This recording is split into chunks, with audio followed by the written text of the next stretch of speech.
आप वहाँ से कॉल तो सब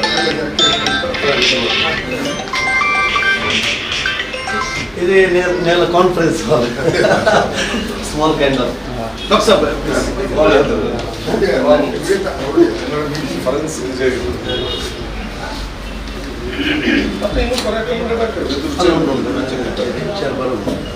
حبيبنا ونبينا ومولانا محمد وبارك وسلم اللهم فاطر السماوات والأرض أنت ولينا في الدنيا والآخرة توفنا مسلما والحقنا بالصالحين أنت تحكم بين عبادك فيما كانوا فيه يختلفون اللهم إنك عفو كريم تحب العفو فاعف عنا يا كريم اللهم أجرنا من النار اللهم أرنا الحق حقا وارزقنا اتباعه وأرنا الباطل باطلا وارزقنا اجتنابه اللهم أعنا على تلاوة القرآن وذكرك وشكرك وحسن عبادتك اللهم تقبل منا ما كان صالحا وأصلح لنا ما كان فاسدا اے اللہ ہم تیرے سامنے ہاتھ پھیلائے بیٹھے ہوئے ہیں یا اللہ اس میں بڑے حضرات بھی ہیں یا اللہ قوم کے رہبر بھی ہیں یا اللہ قوم کے قائدین بھی ہیں یا اللہ بڑے مقصد کے ساتھ بڑی محنتوں کے ساتھ اپنی عمر اس میں گھٹا کے قوم کی خدمت کے لیے تیرے بندوں کو تیری راہ پر لانے کے لیے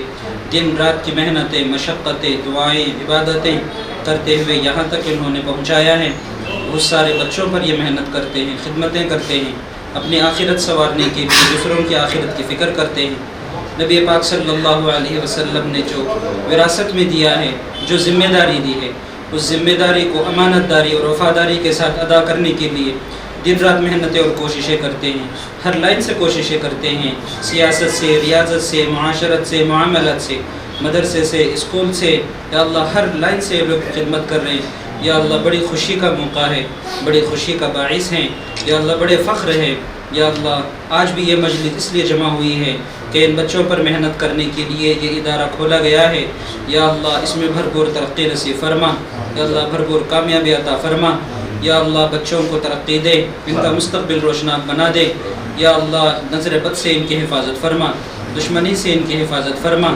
غلط نگاہ سے ان کی حفاظت فرما بری نظروں سے ان کی حفاظت فرما یا اللہ اس مقصد میں جو لوگ ساتھ دیتے ہیں مال کے اعتبار سے جان کے اعتبار سے وقت کے اعتبار سے یا اللہ ان کے دینے کو مدد کرنے کو بے انتہا تو قبول فرما یا اللہ تیری راہ میں خرچ کرنا تو اس سے بڑا راضی ہوتا ہے یا اللہ ان سے راضی ہو جا ان کی نسلوں میں حافظ قرآن پیدا فرما عالم دین پیدا فرما مفسر قرآن پیدا فرما یا اللہ نیک انسان پیدا فرما بزرگان دین پیدا فرما جنت پیدا فرما تیرا ولی پیدا فرما یا اللہ ہم نے جو مانگا ہے اسے عطا فرما جو کچھ مانگنے سے رہ گیا اپنے شان نشان کے مطابق عطا فرما یا اللہ ہمیں مانگنا تو نہیں آتا پھر بھی ہم تیرے سامنے ہاتھ پھیلائے بیٹھے ہوئے ہیں بس یا اللہ تیری ہی ذات بڑی ہے تو ہی عطا کرنے والا ہے یا اللہ جو ہمارے حق میں جو اس سب کے حق میں خیر ہو وہ عطا فرما یا اللہ جتنے شر سے نبی پاک صلی اللہ علیہ وسلم نے پناہ مانگی ہیں ان سے سب کی حفاظت فرما ہماری اس ٹوٹی پھوٹی دعا کو اپنے فضل و کرم سے قبول فرما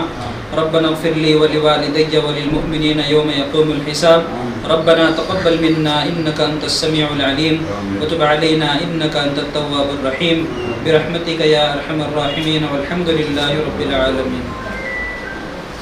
ಒಂದು ಪ್ರಾಕ್ಟಿಕಲ್ ಕ್ಲಾಸ್ ಹಾಕಿದ್ರು 50 ಸೀಟ್ಸ್ ಅರೇಂಜ್ಮೆಂಟ್ ಹಾಕಿದ್ರೆ ಅದೇ പിന്നെ ಎಲ್ಲ ಕ್ಲಾಸ್ ಉಂಟು ಅಪ್ಪ ಕ್ಲಾಸ್ ಆಫೀಸ್ ಉಂಟು ಇವಾಗ ಪ್ರೇಯರ್ ಹಾಲ್ ಹೋಗಿದ್ದಾಗ ಸಾಕಿರ್ಬೋದು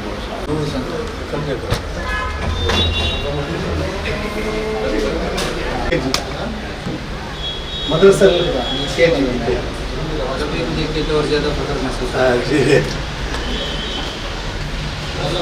इधर class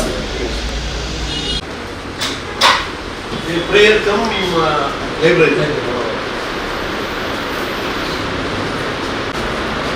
5 members at a time for prayer.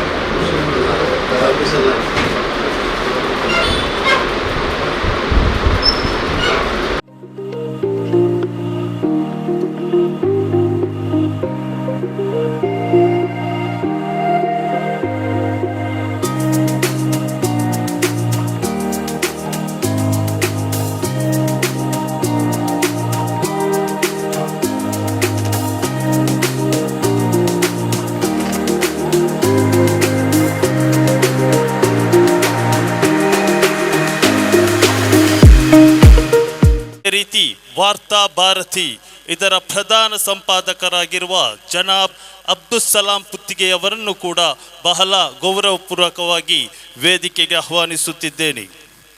ಅದೇ ರೀತಿ SMR ಶಿಕ್ಷಣ ಅಕಾಡೆಮಿಯ ಅಧ್ಯಕ್ಷರಾಗಿರುವಂತಹ ಜನಾಬ್ SM ರಶೀದಾಜಿ ಅವರನ್ನು ಕೂಡ ವೇದಿಕೆಗೆ ಆಹ್ವಾನಿಸುತ್ತಿದ್ದೇನೆ. ಅದೇ ರೀತಿ ಬಾವಾ ಫಿಶ್ ಮೀಲ್ ಮತ್ತು ಆಯಿಲ್ ಕಂಪನಿ ಇದರ ವ್ಯವಸ್ಥಾಪಕರು ನಿರ್ದೇಶಕರಾಗಿರುವಂತಹ ಜನಾಬ್ ರಿಯಾಜ್ ಅಬ್ದುಲ್ ಖಾದರ್ ಬಾವಾ ಇವರನ್ನು ಕೂಡ ಬಹಳ ಆದರದಿಂದ ವೇದಿಕೆಗೆ ಆಹ್ವಾನಿಸುತ್ತಿದ್ದೇನೆ. ಇದೀಗ ಕಾರ್ಯಕ್ರಮದ ಪ್ರಾರಂಭ.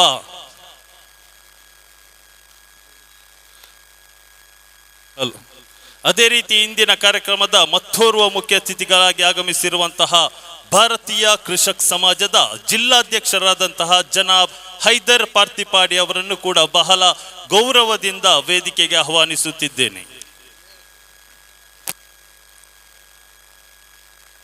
ಇದೀಗ ಕಾರ್ಯಕ್ರಮದ ಪ್ರಾರಂಭ ಕಿರಾತ್ನೊಂದಿಗೆ. ಇದಕ್ಕಾಗಿ ಬ್ರದರ್ ಮುಕ್ತಾರ್ ಅವರನ್ನು ಪೋಡಿಯಂಗೆ ಆಹ್ವಾನಿಸುತ್ತಿದ್ದೇನೆ.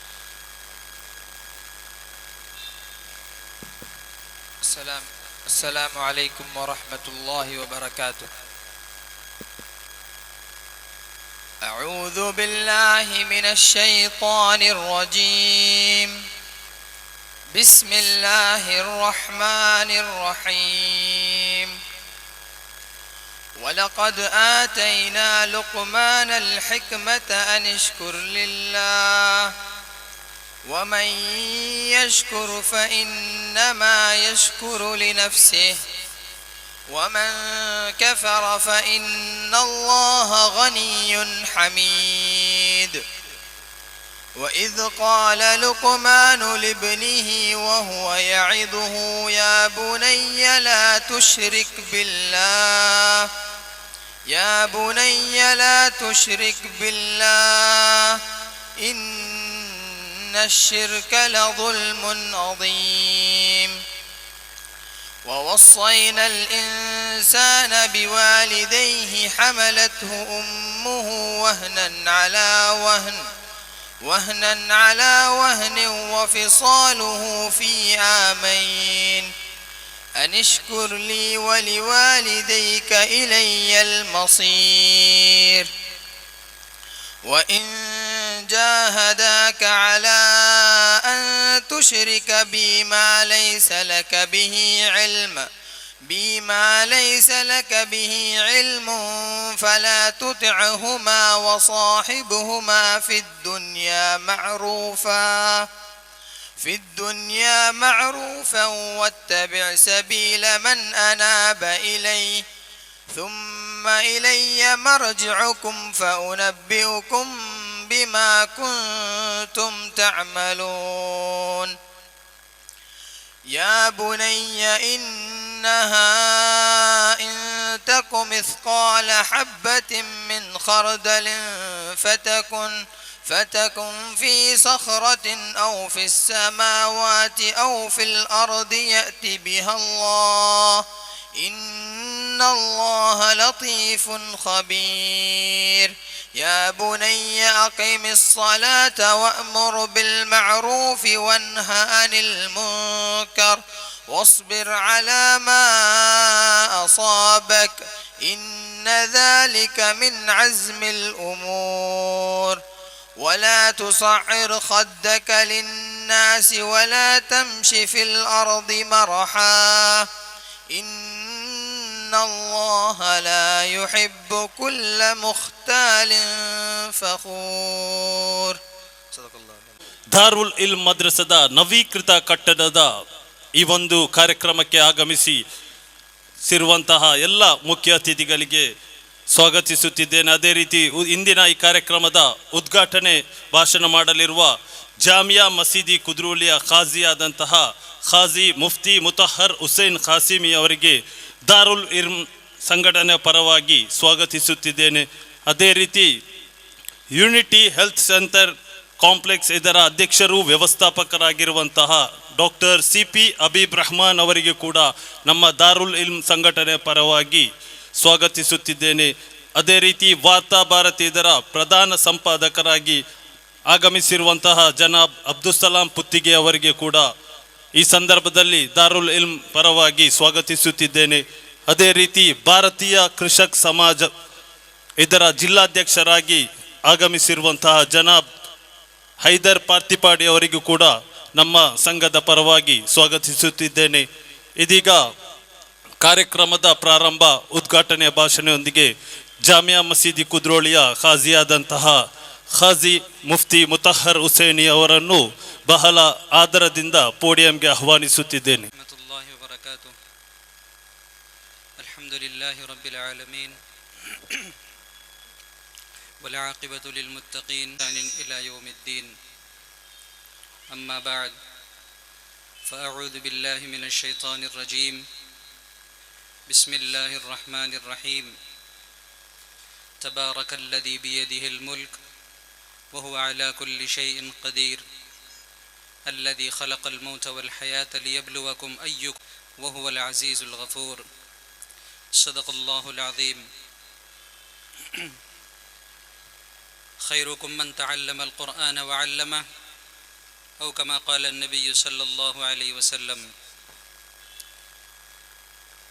All praises be to Allah subhanahu wa ta'ala, and peace and blessing upon Prophet Muhammad sallallahu alaihi wasallam. Today I am feeling so happy اور بہت فخر سے میں کہہ سکتا ہوں کہ میں انڈین مسلم ہوں اور یہاں کا کلچر سب کا ملا ہوا ہے. سب مل جل کر کے کام کرتے ہیں. اسپیشلی ان دس جنریشن بینگ اے مسلم, سب کو انسانیت کا سبق دینا اوسم, بہت بہترین. اللہ تبارک و تعالیٰ نے ہم سب کو اسلام کے ساتھ انسانیت دے کر کے بھیجا. آج کل ہر کوئی اپنے لیے کام کرتا ہے. یہ تو بہت آسان ہے, اپنے لیے کام کرنا, اپنا گھر چلانا, اپنے بچوں کو پالنا, یہ آسان ہے. لیکن دوسرے بچوں کے بارے میں سوچنا, ان کے مستقبل کے بارے میں فکر کرنا, ان کی دنیا کی کامیابی کے لیے فکر کرنا, ان کی آخرت کی فکر کرنا, یہ بہت بڑی ذمہ داری ہے اور یہ امانت داری ہے اور یہ وفاداری ہے.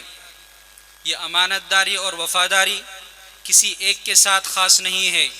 ہر ایک کی ذمہ داری بنتی ہے کہ وہ دوسروں کو اپنے ساتھ لے کر کے چلے, انسانیت کا سبق دے کر کے, اخلاق کے ساتھ, قرآن, نماز, دین کی اشاعت, دین کی تبلیغ, ان سب کے باوجود سب کا خیال رکھنا کہ کسی کو کسی کی طرف سے کوئی تکلیف نہ پہنچے. لیکن آج جس مجلس میں ہم لوگ بیٹھے ہیں, یہ خاص طور سے مجلس مدرسہ دارالعلم کے نام سے رکھا گیا ہے. اس میں بچوں اور بچیوں کے مستقبل کے بارے میں فکر کی گئی ہے. یہاں بیٹھے ہوئے مہمانان کرام اور آپ سب لوگ آئے ہوئے بہت دور سے اپنے اپنے وقتوں کو نکال کر کے سب کا شکر گزار ہوں. ایز اے عالم آئی ایم گوئنگ ٹو ایکسپلین واٹ از دا امپورٹنٹ. ابھی جو جنریشن میں جو سب سے زیادہ اہمیت ہے وہ ہے کہ ہمارے مسلمان بچوں اور بچیوں میں دنیا کی تعلیم کے ساتھ دین کی تعلیم بھی ضروری ہے. دین کی تعلیم سے انسانیت ملتی ہے, دنیا کی تعلیم سے ہنر ملتا ہے, ہنر سے انسان دنیا بناتا ہے اور دین کی تعلیم سے انسان اپنی آخرت بناتا ہے. ان بچوں اور بچیوں کو اپنی حقیقت بتلانا ہے کہ آپ کا فیوچر کیا ہے, آپ کا پاسٹ کیا تھا, آپ پریزنٹ میں جی رہے ہیں, آپ کو ایک ایگزامپل بننا ہے. یو ول بی اے ایگزامپل ان دا ورلڈ. جب آپ کو کوئی دیکھے ہی ول بی اے سلیوٹ, یو آر دا بیسٹ پرسن, یو آر نائس. وہ آپ کو سلیوٹ کر کے بتائے کہ آپ سب سے انسانیت کا سبق سب کو دیتے ہیں, دل میں محبت رکھتے ہیں. یہی وہ جگہ ہے جہاں سے انسانیت کا سبق دیا جاتا ہے. یہی وہ جگہ ہے جہاں سے کھڑے ہونے کے بعد میں ساری دنیا سلام کرتی ہے. یہی وہ جگہ ہے جہاں سے انسان بن کر کے نکلتا ہے تو لوگ کھڑے ہو کر کے اس کا استقبال کرتے ہیں. یہی وہ جگہ ہے جہاں لوگ انہیں دل میں جگہ دیتے ہیں. یہی وہ جگہ ہے جہاں سے بن کر کے جانے کے بعد ان کے لیے دیکھنے کے لیے آنکھیں چاہیے, دلوں میں جگہ بنائے. جب وہ جائیں دنیا سے لوگ ان کے لیے ترسیں کہ کاش کوئی ایک بندہ دوبارہ ہماری نسلوں میں پیدا ہو جائے. ایسے نسلوں میں اللہ والوں کو پیدا کرنے کے لیے یہ ادارے قائم کیے جاتے ہیں. یہاں سے کوئی سیاسی سبق نہیں ہے, यहाँ से कोई मफाद नहीं है, यहाँ कोई सेल्फिश नहीं होता है, कौम की फिक्र लेकर के चलता है, जिसमें अपना माल अपना वक्त सब कुछ कुर्बान कर देना पड़ता है। और यहाँ बैठे हैं हमारे साथी जो मदरसा दारुल इल्म के जो कायम करने वाले हैं, अल्लाह तबारक व तआला इन्हें सेहत अता फरमाए, अल्लाह तबारक व तआला इनकी उम्र में बरकत अता फरमाए। इतनी बड़ी सोच लेकर के सब बच्चों को अपना बच्चा बना करके, सब माँ और बहनों को अपनी माँ और अपनी बहन बना करके, सबको साथ लेकर के कदम कदम से मिला करके अखलाक और इंसानियत का सबक देना, आज के माहौल में पूरी दुनिया से लड़ करके जहाँ जहाँ कमी बेशी आती है नमाज पढ़ के अल्लाह से मदद मांगते हैं कि या अल्लाह मैं जिस खिदमत के लिए तूने मुझे चुना है, मेरी नीयत के साथ, मेरी इखलास के साथ, मैं मोहब्बत के साथ, अपनी आखिरत की तैयारी के साथ मैं काम करने के लिए कदम उठाने जा रहा हूँ, तेरी मदद की ज़रूरत है। इसमें आप सब लोग कदम से कदम मिला करके खड़े हों, आप लोग अपने इखलास के साथ अपने बच्चों को जमा करें, दीन की तालीम दें, इंसानियत का पैगाम दें। आज हर जगह हम लोग सर झुका करके चलने की वजह यही है कि हमारे पास हुनर तो है लेकिन हमारे पास इंसानियत नहीं है। हमें जगाना पड़ेगा। एक हीरा है, हीरा कहीं डूब चुका है, उसे बाहर निकालो, उसकी रोशनी बताओ, उसकी कीमत बताओ कि मोती है कि हीरा है कि चांद है कि सूरज है, उसकी चमक बदलाओ, उसकी कीमत बदलाओ। यहीं से तराशा जाता है। अपने छोटे बच्चों को इस सरजमीन में ला करके दाखिला करवाना है, उनको तालीम देना है, उनको तरबियत देना है। अपने स्कूल और कॉलेज की पढ़ाई के साथ जो वक्त मिलता है उस वक्त में भी आकर के आप तालीम दें, और इसमें इंशाअल्लाह हमारा फ्यूचर बनेगा, हमारी नस्लें आबाद होगी, हमारी नस्लें हमारी पहचान बनेगी, आखिरत में हमारी नस्लें हमारे लिए सिफारिश के लिए खड़ी हो सकती है। दुनिया में हमें सही सबक देना है, मोहब्बत का सबक देना है, नफरत का नहीं है, सेल्फिश नहीं बनना है। अपने लिए खुशी न तलाश करो, दूसरों के लिए खुशी तलाश करो। अल्लाह तबारक व तआला तुम्हें खुश रखेगा, तुम्हें कामयाब रखेगा, तुम्हें सुकून देगा, तुम्हें कामयाबी देगा, तुम्हें इज्जत देगा। अल्लाह तबारक व तआला से दुआ फरमाएं कि अल्लाह तबारक व तआला इस सरजमीन में जो मदरसा दारुल इल्म है इसको दिन दुगनी रात चुगनी तरक्कियात से मालामाल फरमाए, तरक्कियात से नवाजे। यहाँ से बच्चे दिन रात मेहनत करके आलिम दीन बने, इंसान बने, बेहतरीन सबक देने वाला बने। मैं आप सभी का शुक्रगुजार हूँ, और जो मेहमान यहाँ बैठे हैं मैं उनका भी शुक्रगुजार हूँ। और आप लोगों ने बड़ी मोहब्बत से बुलाया है, ये नाचीज़ किसी के काबिल नहीं, मैं भी किसी के माँ बाप का एक छोटा सा बच्चा हूँ, मेरी भी कोई उम्र बड़ी नहीं है, छोटी सी उम्र है। मैं आप लोगों की दुआओं का मोहताज हूँ। अल्लाह तबारक व तआला ने मुझे खड़ा किया है दीन की खिदमत करने के लिए, हक के साथ काम करने के लिए। आप दुआ फरमाएं कि मैं दीन की खिदमत में लगा रहूं, आखिरी सांस तक मैं खिदमत करता रहूं, अल्लाह को राजी करने के लिए हक के साथ काम करूं, हक के लिए काम करूं। और आप लोगों का बहुत बहुत शुक्रिया।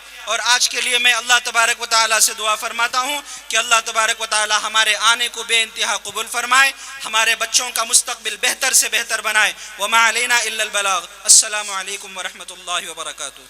ಪ್ರಾಂಶುಪಾಲರು ಅಧ್ಯಕ್ಷರಾಗಿರುವಂತಹ ಜನಾಬ್ ರಫೀಯುದ್ದೀನ್ ಕುದ್ರೋಲಿ ಅವರನ್ನು ನಾನು ಪೋಡಿಯಂಗೆ ಆಹ್ವಾನಿಸುತ್ತಿದ್ದೇನೆ. 5 ಫೆಬ್ರವರಿ ತಿಂಗಳಲ್ಲಿ ದಿವ್ಯಜ್ಯೋತಿ ವಿದ್ಯಾಲಯ ಎಂಬ ಹೆಸರಿನೊಂದಿಗೆ ನಮ್ಮ ಪಯಣವನ್ನು ನಾವು ಆರಂಭಿಸಿದ್ದೆವು. ನನ್ನ ಮುಂದೆ ಕಾಣುತ್ತಿರುವಂತಹ ಈ ಕಟ್ಟಡ ಅದು ಈಗಷ್ಟೇ ತನ್ನ ನಿರ್ಮಾಣವನ್ನು ಆರಂಭಿಸಿತ್ತು. ಇಲ್ಲಿರುವಂಥ ಈ ಆರೋಗ್ಯ ಕೇಂದ್ರ ಅದು ಇನ್ನೂ ಕೂಡ ಹುಟ್ಟಿರಲಿಲ್ಲ.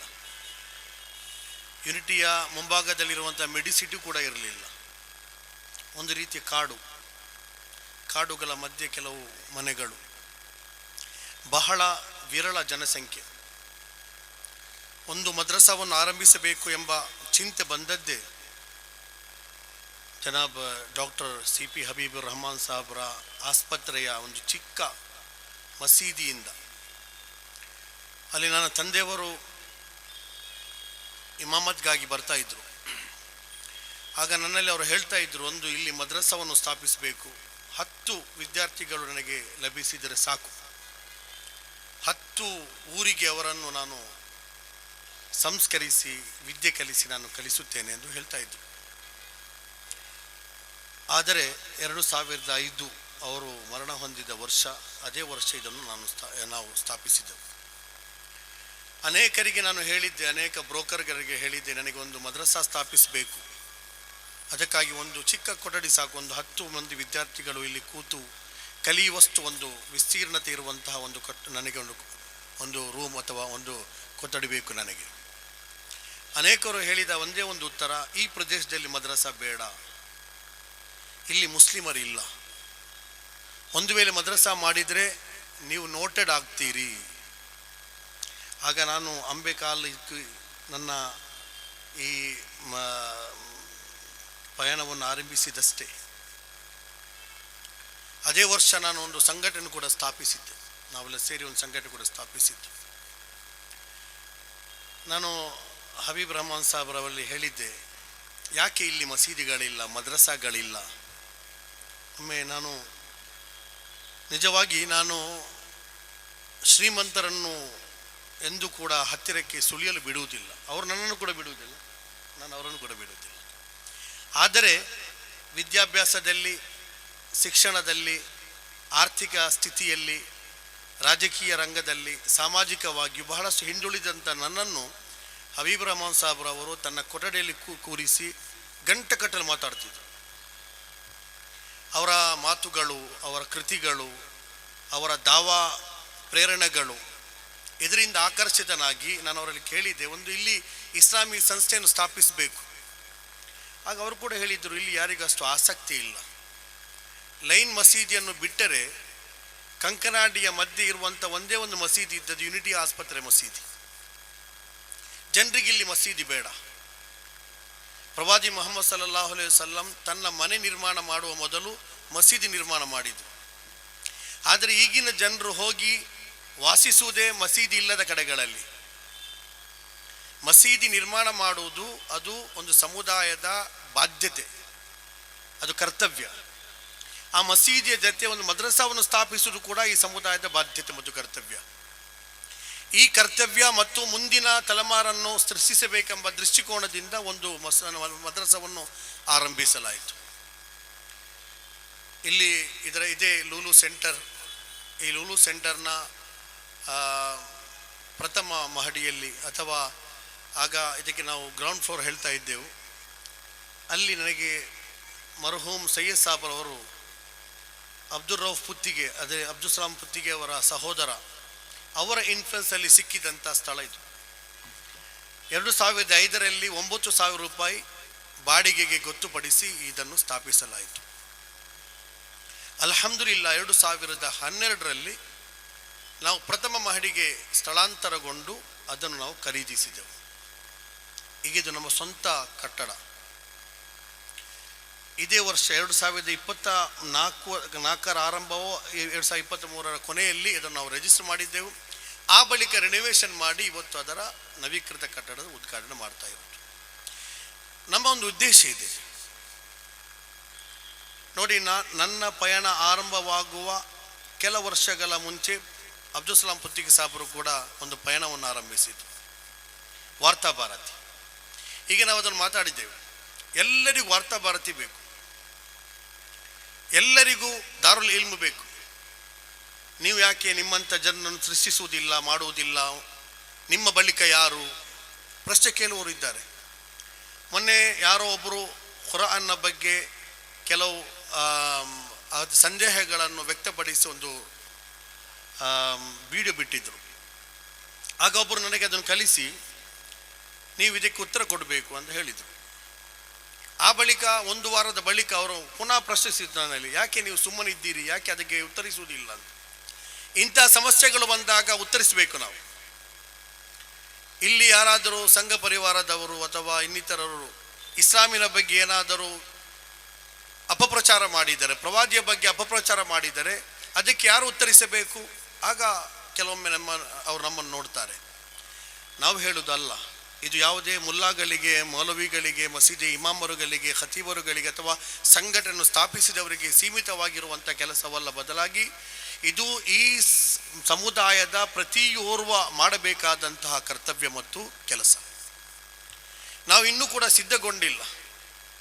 ಏನಾದರೂ ಸಮಸ್ಯೆಗಳುಂಟಾದಾಗ ನಾವು ಪ್ರತಿಭಟನೆ ಮಾಡ್ತೇವೆ, ಕೇಸ್ ಕೊಡ್ತೇವೆ. ಅದು ಸಪ್ಪೆಯಾದಾಗ ಪುನಃ ನಾವು ಅದೇ ರೀತಿ ನಮ್ಮ ವ್ಯವಹಾರದಲ್ಲಿ ಬ್ಯುಸಿ ಆಗ್ತೇವೆ. ಆ ಬಳಿಕ ಏನಾದರೂ ಸಮಸ್ಯೆ ಬಂದಾಗ ಸಮುದಾಯ ಯಾಕೆ ಮಾತಾಡ್ತಾ ಇಲ್ಲ, ಉಲಮಾಗಳು ಯಾಕೆ ಮೌನ, ಉಮರಾಗಳು ಯಾಕೆ ಅವರು ಹಣ ವ್ಯಯಿಸುವುದಿಲ್ಲ, ಅವರಿಗೆ ಸಮುದಾಯದ ಬಗ್ಗೆ ಪ್ರೀತಿ ಇಲ್ಲ. ಈ ವಾಟ್ಸಪ್ ವೀರರು ಅನೇಕರ ಸಮುದಾಯದ ಪ್ರೇಮದ ಬಗ್ಗೆ ಕೂಡ ಅವರು ಟೆಸ್ಟ್ ಮಾಡ್ತಾ ಇರ್ತಾರೆ, ಅವರು ಪರೀಕ್ಷಿಸ್ತಾ ಇರ್ತಾರೆ. ಆದರೆ ದೀರ್ಘಕಾಲಿಕ ಯೋಜನೆ ಈ ಸಮುದಾಯದಲ್ಲೇ ಇಲ್ಲ. ದೀರ್ಘಕಾಲಿಕ ಯೋಜನೆಯೊಂದಿಗೆ ನಾವು ದಾರುಲ್ ಇಲ್ಮನ್ನು ಸ್ಥಾಪಿಸಿದ್ದೇವೆ. ಇದು ಕೇವಲ ಮದ್ರಸಾ ಅಲ್ಲ. ನಾನು ಅಡ್ಮಿಷನ್ಗೆ ಬರುವಂತಹ ದಾಖಲಾತಿಯ ಸಂದರ್ಭದಲ್ಲಿ ಸ್ಪಷ್ಟವಾಗಿ ಹೇಳ್ತೇನೆ, ಕುರ್ಆನ್ ಕಲಿಸುವುದಾದರೆ ನಮ್ಮ ಮದ್ರಸೆಗೆ ಬರಬೇಡಿ. ಕುರ್ಆನ್ ಕಲಿಸುವ ಅನೇಕ ಮದ್ರಸೆಗಳಿವೆ ಇಲ್ಲಿ. ನಾವು ಕುರ್ಆನ್ನೊಂದಿಗೆ ಸಮುದಾಯದ ಉದ್ದೇಶವನ್ನು ಈ ಮಕ್ಕಳಿಗೆ ನಾವು ಕಲಿಸ ಬಯಸುತ್ತೇವೆ. ಇಂದು ಕೇವಲ ಕುರ್ಆನ್ ನೋಡಿ, ಈಗ ಒಂದು ಫ್ಯಾಷನ್ ಆಗಿಬಿಟ್ಟಿದೆ. 2003ರಲ್ಲಿ ನಾನು ಭಾಷಣ ಮಾಡಿದ್ದೆ. ಆಗ ನಾನು ಹೇಳಿದ್ದೆ, ಪೋಖರಿ ಮಕ್ಕಳನ್ನು ಹೋಗಿ ಹಿಫ್ಜಿಗೆ ಹಾಕುವುದು, ಅಥವಾ ಶಾಲೆಯಲ್ಲಿ ಕಡಿಮೆ ಅಂಕ ಬರುವಂಥ ಮಕ್ಕಳನ್ನು ಹೋಗಿ ಹಿಫ್ಜಿಗೆ ಹಾಕುವುದು. ಇವನು ಯಾವುದಕ್ಕೂ ಸಲ್ಲುವುದಿಲ್ಲ, ಇವನು ಹಿಫ್ಜ್ ಮಾಡಲಿ, ಹಾಫೀಸ್ ಆಗಬೇಕು. ಅಂದರೆ ದೊಡ್ಡ ಮಕ್ಕಳು ಹಾಫೀಸ್ ಆಗಬೇಕು, ದೊಡ್ಡ ಮಕ್ಕಳು ಆಲಿಮ್ ಆಗಬೇಕು. ಅದರಲ್ಲಿ ಇರುವಂತಹ ಇನ್ನಿತರ ಮಕ್ಕಳು ಆಗ ಇವನ ಮಾರ್ಕ್ ಎಷ್ಟು, ಇವನ ಡಿಸ್ಟಿಂಕ್ಷನ್, ನನಗೆ ಇವನನ್ನು ಇಂಜಿನಿಯರ್ ಮಾಡಬೇಕು, ಡಾಕ್ಟರ್ ಮಾಡಬೇಕು. ಅಂದರೆ ದೊಡ್ಡ ಮಕ್ಕಳು ಹಾಫೀಸ್ ಮತ್ತು ಆಲಿಮ್ ಆಗಬೇಕು, ಮತ್ತು ಅದರಲ್ಲಿ ಇರುವಂತಹ ಚುರುಕು ಬುದ್ಧಿ ಇರುವಂತಹ ಮಕ್ಕಳು ಇಂಜಿನಿಯರ್ ಅಥವಾ ಡಾಕ್ಟರ್ ಆಗಬೇಕು. ಇದು ನಮ್ಮ ಕಲ್ಪನೆ. ಈ ಕಲ್ಪನೆ ನಾವು ಹೊರಬರಬೇಕು. ಅದಕ್ಕಾಗಿ ನಾವು ಕೇವಲ ಮದ್ರಸಾವನ್ನು ಸ್ಥಾಪಿಸಿದ್ದಲ್ಲ, ನಾವು ಮದ್ರಸಾದ ಜೊತೆ ಮದ್ರಸಾದಲ್ಲಿ ದಾಖಲಾಗುವಂಥ ಮಕ್ಕಳ ಹೆತ್ತವರಿಗೆ ಮತ್ತು ರಕ್ಷಕರಿಗೆ ನಾವು ಬಹಳ ಸ್ಪಷ್ಟವಾಗಿ ಹೇಳುತ್ತೇವೆ ನಮ್ಮ ಉದ್ದೇಶವೇನು. ಈ ಮದ್ರಸಾ ಸಲಫಿಯ ಸುನ್ನಿ ಕೇಳುವವರು ಇದ್ದಾರೆ ನೋಡಿ, ಅವರು ಅಡ್ಮಿಷನ್ ಮಾಡ್ತಾರೆ. ಅಡ್ಮಿಷನ್ ಮಾಡಿ 1 ತಿಂಗಳ ನಂತರ ಮಕ್ಕಳು ಬರುವುದಿಲ್ಲ. ಯಾಕೆ? ಇದು ಸುನ್ನಿ ಮದ್ರಸಾ ಅಲ್ಲ, ಆದ್ದರಿಂದ ಬರುವುದಿಲ್ಲ. ಸಲಫಿಗಳು ಈ ಮದ್ರಸೆಗೆ ಕಲಿಸುವುದೇ ಇಲ್ಲ. ಯಾಕೆ? ರಫೀಯುದ್ದೀನ್ ಕುದ್ರೋಳಿ ಸಲಫಿ ಅಲ್ಲ. ಜಮಾತೆ ಇಸ್ಲಾಮಿಯ ಒಂದೇ ಒಂದು ಮಗು ಈ ಈ ಮದ್ರಸೆಗೆ ಬರುವುದಿಲ್ಲ. ತಬ್ಲೀಗ್ನವರಿಗೆ ಅವರದ್ದೇ ಆದಂಥ ಮದ್ರಸಾ ಇದೆ. ನಾನು ತಬ್ಲೀಗ್ ಅಲ್ಲ, ಆದ್ದರಿಂದ ಮದ್ರಸೆಗೆ ಇಲ್ಲ. ನಾನು ಜಮಾತೆ ಇಸ್ಲಾಮಿ ಅಲ್ಲ, ಮದ್ರಸೆಗೆ ಬರಲಿಕ್ಕಿಲ್ಲ. ನಾನು ಸಲಫಿ ಅಲ್ಲ, ಆದ್ದರಿಂದ ಅವರು ಕಲಿಸುವುದಿಲ್ಲ. ನಾನು ಸುನ್ನಿ ಅಲ್ಲ, ಅದರ ಹತ್ತಿರಕ್ಕೆ ಅವರು ಬರುವುದೇ ಇಲ್ಲ. ಅಂದರೆ ಎಷ್ಟು ದೊಡ್ಡ ಸಂಘರ್ಷ ನಮಗೆ, ಆಶಯದ ಸಂಘರ್ಷ, ಆದರ್ಶದ ಸಂಘರ್ಷ. ನನ್ನ ಮದ್ರಸಾದಲ್ಲಿ ನಾನು ಇದು ಟೀಕಿಸ್ಲಿಕ್ಕಾಗಿ ಹೇಳ್ತಾ ಇರುವುದಲ್ಲ, ಕೆಲವು ವಾಸ್ತವಿಕತೆ ಇದೆ. ಇದರಲ್ಲಿ ಕಮಿಟಿ ಇಲ್ಲ. ಇದು ಶ್ರೀಮಂತ ಕೇರಿ, ಸಾವಿರ ಕೋಟಿ ರೂಪಾಯಿಯ ಧನಿಕರು ಇಲ್ಲಿದ್ದಾರೆ. ಆದರೆ ನಾವು ಯಾರಲ್ಲೂ ಕೂಡ 1 ಪೈಸೆ ಇಷ್ಟ ತನಕ ಪಡೆದಿಲ್ಲ. ಕೆಲವರಿಗೆ ಅನಿಸುವುದುಂಟು, ನನ್ನ ಈ ವಸ್ತ್ರ ಯಾರೋ ಕೊಟ್ಟದ್ದು ಅಂತ, ನನ್ನ ಚಪ್ಪಲಿ ಯಾರೋ ಡೊನೇಟ್ ಮಾಡಿದ್ದು, ನನ್ನ ಮದ್ರಸಾ ಯಾರೋ ಸ್ಪಾನ್ಸರ್ ಮಾಡಿದ್ದು ಅಲ್ಲ. ಇದರ ಹಿಂದೆ ಸಂಘರ್ಷ ಇದೆ, ಪ್ರಯತ್ನ ಇದೆ, ಪರಿಶ್ರಮ ಇದೆ. ಆ ಪರಿಶ್ರಮ ಯಾಕೆ ನಾವು ಮಾಡ್ತಾ ಇದ್ದೇವೆ? ಇದು ನಮ್ಮ ಬದುಕಿನ ಉದ್ದೇಶ. ಕೆಲವು ಜನರಾದರೂ ಈ ಸಮುದಾಯಕ್ಕಾಗಿ ಜೀವಿಸಬೇಕು, ಬದುಕಬೇಕು. ಸಾಯುವುದು ಬಹಳ ಸುಲಭ. ನಾನು ಒಮ್ಮೆ ರಿಯಾದ್ಗೆ ಹೋದಾಗ ಅಲ್ಲಿಯ ಕೆಲವು ನನ್ನನ್ನು ಹೇಳಿದರು, ನಾವು ನಿಮಗೆ ಪರ್ಮನೆಂಟ್ ವೀಸಾ ಮಾಡ್ತೇವೆ, ನೀವು ಇಲ್ಲಿ ಮದ್ರಸಾ ಆರಂಭಿಸಿ ಅಂತ. ನಾವು ನಿಮಗೆ ಪರ್ಮನೆಂಟ್ ವೀಸಾ ಮಾಡ್ತೇವೆ. 2-3 ಮೀಟಿಂಗ್ ಮಾಡಿದ್ರು ಅವರು, ಕಮಿಟಿಯನ್ನು ಕೂಡ ಅವರು ಮಾಡಿದ್ರು. ಆ ಬಳಿಕ ಈ ಆಫರ್ ಕೊಟ್ಟಿದ್ರು. ಆಗ ನಾನು ಹೇಳಿದೆ, ಅಲ್ಲ, ನನ್ನ ಕರ್ಮಭೂಮಿ ಭಾರತ, ನಾನು ಭಾರತ ಮತ್ತು ಮಂಗಳೂರು ಮತ್ತು ಅದರಲ್ಲಿ ಕುದ್ರೋಳಿ ಬಿಟ್ಟು ಬರಲಿಕ್ಕೆ ಸಾಧ್ಯವೇ ಇಲ್ಲ. ನನಗೆ ಇಲ್ಲಿರುವಂತಹ ವಾತಾವರಣ ತಿಳಿಗೊಳಿಸುವಂಥ ಹೊಣೆಗಾರಿಕೆ ಇದೆ. ಗಲ್ಫಿಗೆ ಹೋಗುವುದು ಯಾಕೆ? ಹಣ ಸಂಪಾದನೆ ಮಾಡಲಿಕ್ಕಾಗಿ. ಹಣ ಸಂಪಾದನೆ ಇಲ್ಲಿ ಮಾಡಬಹುದು, ಆದರೆ ಧರ್ಮದ ಕೆಲಸ ಮಾಡಬೇಕು, ಸಮುದಾಯದ ಕೆಲಸ ಮಾಡಬೇಕು, ಸಮುದಾಯದ ಐಕ್ಯತೆಗಾಗಿ ಹೋರಾಡಬೇಕು ಎಂದು ಬಯಸುವವರು ಹೆಚ್ಚಿನವರು ವಾಟ್ಸಪ್ಪಲ್ಲಿ ಹೇಳುವುದು, ಅಲ್ಲಿ ಕತ್ತಿ ಹಾಕಿದ್ದಾರೆ, ಇಲ್ಲಿ ಚಾಕು ಹಾಕಿದ್ದಾರೆ, ಈ ಸಮುದಾಯಕ್ಕೆ ಮೌನವಾಗಿದೆ, ಹೋಗಬೇಕು. ಯಾರು ಹೇಳುವುದು? ಗಲ್ಫಲ್ಲಿದ್ದಾನೆ. ಗಲ್ಫಿಗೆ ಬಂದರೆ ಯಾರಿಗೂ ಕೂಡ ಮುಖ ತೋರಿಸುವುದಿಲ್ಲ. ಪ್ರತಿಭಟನೆ ಬನ್ನಿ ಅಂತ ಕೇಳಿದರೆ ಅವರಿಗೆ ಪುರುಸೊತ್ತಿಲ್ಲ. ಆದರೆ ಅಲ್ಲಿ ಕೂತುಕೊಂಡು ನೀವೇನು ಮಾಡ್ತೀರಿ, ಯಾಕೆ ಮಾಡ್ತೀರಿ, ನೀವು ಹಾಗೆ ಮಾಡ್ತೀರಿ ಎಂಬ ಹೀಗೆ ಆದೇಶ ಕೊಡುವವರು ಹೆಚ್ಚಾಗಿದ್ದಾರೆ.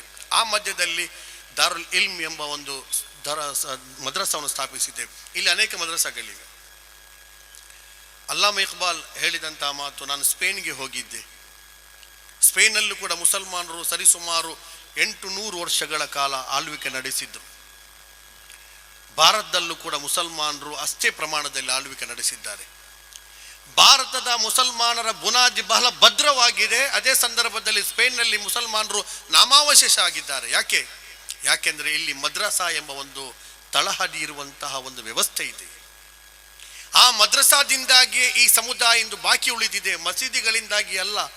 ಆ ಮದ್ರಸಾದಿಂದಾಗಿ ಅನೇಕರು ಇಲ್ಲಿ ಹುಟ್ಟಿಕೊಳ್ತಾ ಇದ್ದಾರೆ ಪ್ರತಿ ವರ್ಷ. ಮತ್ತು ಅವರು ಆ ಧರ್ಮಕ್ಕಾಗಿ, ಆ ಶರೀಯತ್ಗಾಗಿ ತನ್ನ ಸರ್ವಸ್ವವನ್ನು ವ್ಯಯಿಸಲಿಕ್ಕಾಗಿ ಸಿದ್ಧರಿಗಿರುವಂತಹ ಒಂದು ಸಮೂಹ ಇಲ್ಲಿದೆ.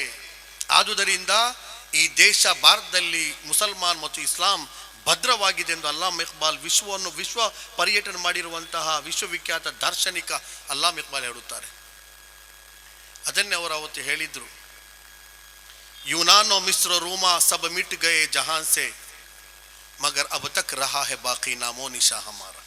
ಈ ಸಾರೆ ಜಹಾನ್ ಸೆ ಅಚ್ಚಾ ಹಿಂದೂ ಸಿತಾ ಹಮಾರ ಎಂಬ ಈ ಅವರ ರಾಷ್ಟ್ರಗೀತೆಗೆ ಸಮಾನವಾಗಿರುವಂಥ ಒಂದು ಕೌಮಿ ಗೀತೆ ಇದೆ. ಅದರಲ್ಲಿ ಅವರು ಹೇಳುವಂಥ ಒಂದು ಮಾತಿದೆ, ಗಂಗಾ ಓ ದಿನ್ ಹೇ ಯಾದ್ ತುಜ್ಕು ಉತ್ತರಾ ತೆರೆ ಕಿನಾರೆ ಜಬ್ ಕಾರ್ವಾ ಹಮಾರ. ನಮ್ಮ ಕಾರ್ವಾ ಬಂದು ಇಳಿದಂತಹ ಸಂದರ್ಭವನ್ನು ನೀನು ನೆನಪಿಸು. ನಿನಗೆ ನೆನಪಿಲ್ಲವೇ ಓ ಗಂಗಾ ನದಿಯೇ? ಯಾರು ಬಂದು ಇಳಿದಿದ್ರು? ಮುಸ್ಲಿಂ ಪರ್ಯಟಕರು ಬಂದು ಇಳಿದಿದ್ರು, ಮುಸ್ಲಿಂ ವ್ಯಾಪಾರಿಗಳು ಬಂದು ಇಳಿದ್ರು, ಮೊಹಮ್ಮದ್ ಬಿನ್ ಕಾಸಿಂ ಬಂದು ಇಳಿದಿದ್ರು. ಅವರು ಬಂದ ಬಳಿಕ ಈ ದೇಶದ ಸಂಸ್ಕೃತಿಯನ್ನು ಸಂಪನ್ನಗೊಳಿಸಿದ್ರು. ಅವರು ಈ ದೇಶಕ್ಕೆ ದೇವರು ಯಾರು, ದೇವರ ಅಸ್ತಿತ್ವೇನು ಎಂಬುದನ್ನು ಅವರು ತಿಳಿಸಿದ್ರು. ಏಕದೇವರ ಸಂದೇಶವನ್ನು ಅವರು ಸಾರಿದ್ರು. ಅಂತಹ ಒಂದು ಉದಾತ್ತ ಉದ್ದೇಶದೊಂದಿಗೆ ಮುಸಲ್ಮಾನರು ಈ ದೇಶಕ್ಕೆ ಬಂದಿದ್ರು. ನಿನಗೆ ಇನ್ನೂ ಕೂಡ ನೆನಪಿಲ್ಲವೆಂದು ಹೇಳಿದಂಥ ಒಂದು ಮಾತಿದೆ. ಆದ್ದರಿಂದ ನಮಗೊಂದು ಉದ್ದೇಶ ಇದೆ. ಆ ಉದ್ದೇಶಕ್ಕಾಗಿ ನಾವು ಬದುಕಬೇಕು.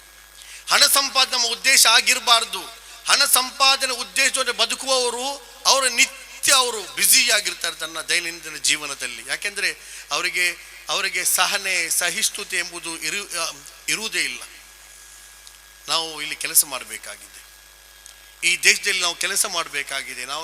ನಾವು ನಿರಂತರ ಪ್ರಯತ್ನ ಪಡಬೇಕಾಗಿದೆ. ಇವತ್ತು ಇಸ್ಲಾಮಿನ ಕುರಿತು, ಪ್ರವಾದಿಯ ಕುರಿತು, ಕುರ್ಆನ್ನ ಕುರಿತು, ಶರಿಯತ್ನ ಕುರಿತು ಅಪಕಲ್ಪನೆಗಳನ್ನು ವ್ಯಾಪಿಸಿರುವುದು ಯಾಕೆ ವ್ಯಾಪಿಸಿದೆ? 1400 ವರ್ಷಗಳ ಇತಿಹಾಸ ಇರುವಂಥ ಒಂದು ಸಮುದಾಯದ ಕುರಿತು ಇನ್ನೂ ಕೂಡ ವಿಶ್ವಾಸ ಇಲ್ಲದಂಥ ಒಂದು ಪರಿಸ್ಥಿತಿ ನಿರ್ಮಾಣ ಇದೆ ಇಲ್ಲಿ ಈ ದೇಶದಲ್ಲಿ. ಮುಸಲ್ಮಾನರ ಬಗ್ಗೆ ವಿಶ್ವಾಸ ಇಲ್ಲ ಇಲ್ಲಿಯ ದೇಶ ಬಾಂಧವರಿಗೆ. 1400 ವರ್ಷಗಳ ಬಳಿಕ ಅಂದರೆ ನಮ್ಮ ಸಮಸ್ಯೆಯನ್ನು, ನಮ್ಮ ಪರಿಸ್ಥಿತಿಯನ್ನು ಮುಂದೆ ಅರ್ಥ ಮಾಡಿಕೊಳ್ಳಬೇಕು. ವಾಖುರ್ ದಾವಾನ ಅಲ್ಹಮ್ದುಲಿಲ್ಲಾಹ್. ಇದೀಗ ಮುಖ್ಯ ಅತಿಥಿಗಳ ಭಾಷಣ. ಅದಕ್ಕಾಗಿ ವಾರ್ತಾ ಭಾರತಿ ಪ್ರಧಾನ ಸಂಪಾದಕರಾಗಿರುವ ಜನಾಬ್ ಅಬ್ದುಲ್ ಸಲಾಂ ಪುತ್ತಿಗೆ ಅವರನ್ನು ನಾನು ಪೋಡಿಯಂಗೆ ಆಹ್ವಾನಿಸುತ್ತಿದ್ದೇನೆ. ಅಲ್ಹಮ್ದುಲಿಲ್ಲಾಹ್ ರಬ್ಬಿಲ್ ಆಲಮೀನ್, ಸಲಾತು ವಸ್ಸಲಾಮು ಅಲಾ ರಸೂಲಿಹಿ ನಬಿಯಿಲ್ ಅಮೀನ್ ವ ಅಲಾ ಆಲಿಹಿ ವ ಸಹಬಿಹಿ ಅಜ್ಮഈನ್. ಆದರಣೀಯ ಖಾಜಿ ಸಾಹೇಬ್ರೆ, ಡಾಕ್ಟರ್ ಹಬೀಬ್ ರೆಹಮಾನ್ ಸಾಹೇಬ್ರೆ, ಮಿತ್ರರಾದ ಜನಾಬ್ ಹೈದರ್ ಪ್ರತಿಪಾಡಿ ಸಾಹೇಬರೇ, ಉಸ್ತಾದ್ ರಫೀವುದ್ದೀನ್ ಸಾಹೇಬರೇ ಮತ್ತು ಇಲ್ಲಿರುವಂಥ ಎಲ್ಲ ನನ್ನ ಆದರಣೀಯ ಸಹೋದರಿಯರೇ, ಸಹೋದರರೇ, ಅಲ್ಲಾಹನ ಕೃಪೆಯನ್ನು ನಾವು ನೆನಪಿಸ್ಕೊಳ್ಬೇಕು. ಒಂದು ಸಣ್ಣ ಸಂಸ್ಥೆ ಬಹಳ ವರ್ಷಗಳ ಹಿಂದೆ ಆರಂಭವಾದದ್ದು, ಈಗ ದೊಡ್ಡ ಸಂಸ್ಥೆಯಾಗಿ ಬೆಳೆದಿದೆ. ಅದರ ಜನಪ್ರಿಯತೆ ಹೆಚ್ಚಿದೆ, ಅದರ ಮೇಲೆ ಜನರ ವಿಶ್ವಾಸ ಬೆಳೆದಿದೆ. ಈ ಮದ್ರಸಾದ ಬಗ್ಗೆ ಸಾಮಾನ್ಯವಾಗಿ ಯಾವುದೇ ವೇದಿಕೆಲ್ಲ ಕೇಳ್ತೇನೆ, ದೀನಿ ಉಲೂಮ್ ದುನಿಯವಿ ಉಲೂಮ್, ದೀನಿ ಉಲೂಮ್ ದುನಿಯವಿ ಉಲೂಮ್ ಅಂತ. ಧಾರ್ಮಿಕ ಜ್ಞಾನ ಮತ್ತು ಲೌಕಿಕ ಜ್ಞಾನ, ಇದು ಆ್ಯಕ್ಚುಲಿ ಮುಸಲ್ಮಾನರಿಗೆ ಹೇಳಿದಂಥ ಭಾಷೆ ಅಲ್ಲ. ಇದು ಮುಸಲ್ಮಾನರು ಯಾವಾಗಲೂ ಇಲ್ಮನ್ನು ದೀನ್ ಮತ್ತು ದುನಿಯಾ ಅಂತ ವಿಂಗಡಿಸಿದ್ದೇ ಇಲ್ಲ. ಕನಿಷ್ಠ ಪಕ್ಷ ಮುಸಲ್ಮಾನರು ಆಡಳಿತಗಾರರಾಗಿದ್ದಾಗ ವಿಂಗಡಿಸಲಿಲ್ಲ. ಗುಲಾಮರಾದ ಮೇಲೆ ಈ ಪ್ರವೃತ್ತಿ ಬಂದದ್ದು. ಇಲ್ಮನ್ನು ನೋಡಿ, ಸೂರ್ಯನಿಗೆ ಸಂಬಂಧಿಸಿದ ಇಲ್ಮು ಅದು ದುನಿಯವಿ ಇಲ್ಮು ಅಥವಾ ದೀನಿ ಇಲ್ಮು. ಚಂದ್ರನಿಗೆ ಸಂಬಂಧಿಸಿದ ಇಲ್ಮು, ಮ್ಯಾಥಮೆಟಿಕ್ಸ್ಗೆ ಸಂಬಂಧಿಸಿದ, ಬಯಾಲಜಿಗೆ, ಬಾಟನಿಗೆ, ಝುವಾಲಜಿಗೆ, ಬೇರೆ ಬೇರೆ ಸೈನ್ಸಸ್ ಇದೆ. ಈ ಪೈಕಿ ಯಾವ ಸೈನ್ಸ್ನ ಇಲ್ಮು ಅದು ದುನಿಯವಿ ಇಲ್ಮು ಅಂತ ನೀವು ಪರಿಗಣಿಸ್ತೀರಿ? ಇಸ್ಲಾಮಿನ ದೃಷ್ಟಿಯಲ್ಲಿ ಯಾವ ಇಲ್ಮು ಕೂಡ ದುನಿಯವಿ ಇಲ್ಮು ಅಲ್ಲ, ಎಲ್ಲ ಇಲ್ಮು ಕೂಡ ದೀನಿ ಇಲ್ಮು. ದುನಿಯಾ ಅನ್ನೋದು ನಮಗೆ ಅಪಥ್ಯ ಅಲ್ಲ, ನಮಗೆ ಬೇಡದ ವಸ್ತು ಅಲ್ಲ. ಅಲ್ಲಾಹನು ದುನಿಯಾವನ್ನು ಸೃಷ್ಟಿ ಮಾಡಿದ್ದೇ ನಮಗಾಗಿ, ನಮಗೆ ಶಾಪವಾಗಿ ಸೃಷ್ಟಿ ಮಾಡಿದ್ದಲ್ಲ, ನಮಗಾಗಿ ಸೃಷ್ಟಿ ಮಾಡಿದ್ದು ದುನಿಯಾವನ್ನು. ಇನ್ನ ದುನಿಯಾ ಖುಲಿಕತ್ ಲಕುಮ್ ಅಂತ. ಸೊ ದುನಿಯಾವನ್ನು ನಾವು ಒಂದು ಅಪತ್ಯ ವಸ್ತುವಾಗಿ ನೋಡುವ ಅಗತ್ಯ ಇಲ್ಲ. ನಿಮ್ಗೆ ಗೊತ್ತಿರ್ಬೋದು, ಈ ಸೂರತ್ ಜುಮಾವನ್ನು ಓದಿ ನಮ್ಮ ಬೋಸ್ನಿಯಾದ ಅಧ್ಯಕ್ಷರಾಗಿದ್ದಂಥ ಅಲಿ ಇಜ್ಜತ್ ಬೆಗೋವಿಚ್ ಅವರು ಜೈಲಿನಲ್ಲಿ ಸೂರತ್ ಜುಮಾ ಓದಿದ್ರು. ಅದರಲ್ಲಿದೆ ಇದು ಅನೂದಿ ಅಲಿ ಸಲಾತಿ ಮಿಯೋಮಿಲ್ ಜುಮಾತಿ ಫಸ್ಟ್ ಇಲ್ಲ ಜಿಕ್ರಿಲ್ಲ ಅಂತ. ಅವ್ರು ಹೇಳಿದ್ರು, ಓಕೆ, ಇದು ಎಲ್ಲ ರಿಲಿಜನ್ಗಳು ಮಾಡುವಂಥ, ಎಲ್ಲ ಧರ್ಮಗಳು ಮಾಡುವ ಕೆಲಸ. ಜುಮಾದ ದಿನ ನಿಮ್ಮನ್ನು ನಮಾಜ್ಗಾಗಿ ಕರೆದಾಗ ಧಾವಿಸಿ ನಮಾಜ್ಗೆ ಅಂತ. ವಜರುಲ್ ಬೈ, ವ್ಯಾಪಾರ ವಹಿವಾಟೆಲ್ಲ ಬಿಟ್ಟು ಮಸೀದಿಗೆ ಧಾವಿಸಿ ಅಂತ. ಸರಿ, ಇದು ಎಲ್ಲ ಧರ್ಮಗಳು ಮಾಡುವ ಕೆಲಸ. ಆದರೆ ಅವರಿಗೆ ಆಶ್ಚರ್ಯ ಆದದ್ದು ಅದರ ನಂತರ ಫೈಜಾ ಖುದಿಯತಿಸಲಾತು ಫಂತಶಿರು ಫಿಲ್ ಅರ್ಧ ಅಂತ. ಅವ್ರು ಹೇಳಿದ್ರು, ಇದನ್ನು ಬೇರೆ ಯಾವ ಧರ್ಮ ಕೂಡ ಮಾಡೋದಿಲ್ಲ ಅಂತ.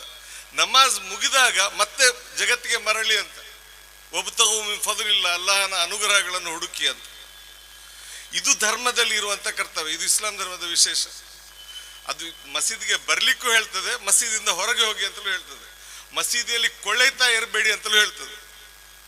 ಯಾರಾದರೂ ಇಲ್ಲ ನಾನು ಧಾರ್ಮಿಕನಾಗ್ತೇನೆ, ಮಸೀದಿಯಲ್ಲೇ ಉಳಿತೇನೆ ಅಂತ ಹೇಳಿದರೆ ಅದು ಪುಣ್ಯದ ಕೆಲಸ ಅಥವಾ ಅವನನ್ನು ಒಲಿಯಾಗಿ ಮಾಡುವಂಥ ಕೆಲಸ ಅಲ್ಲ.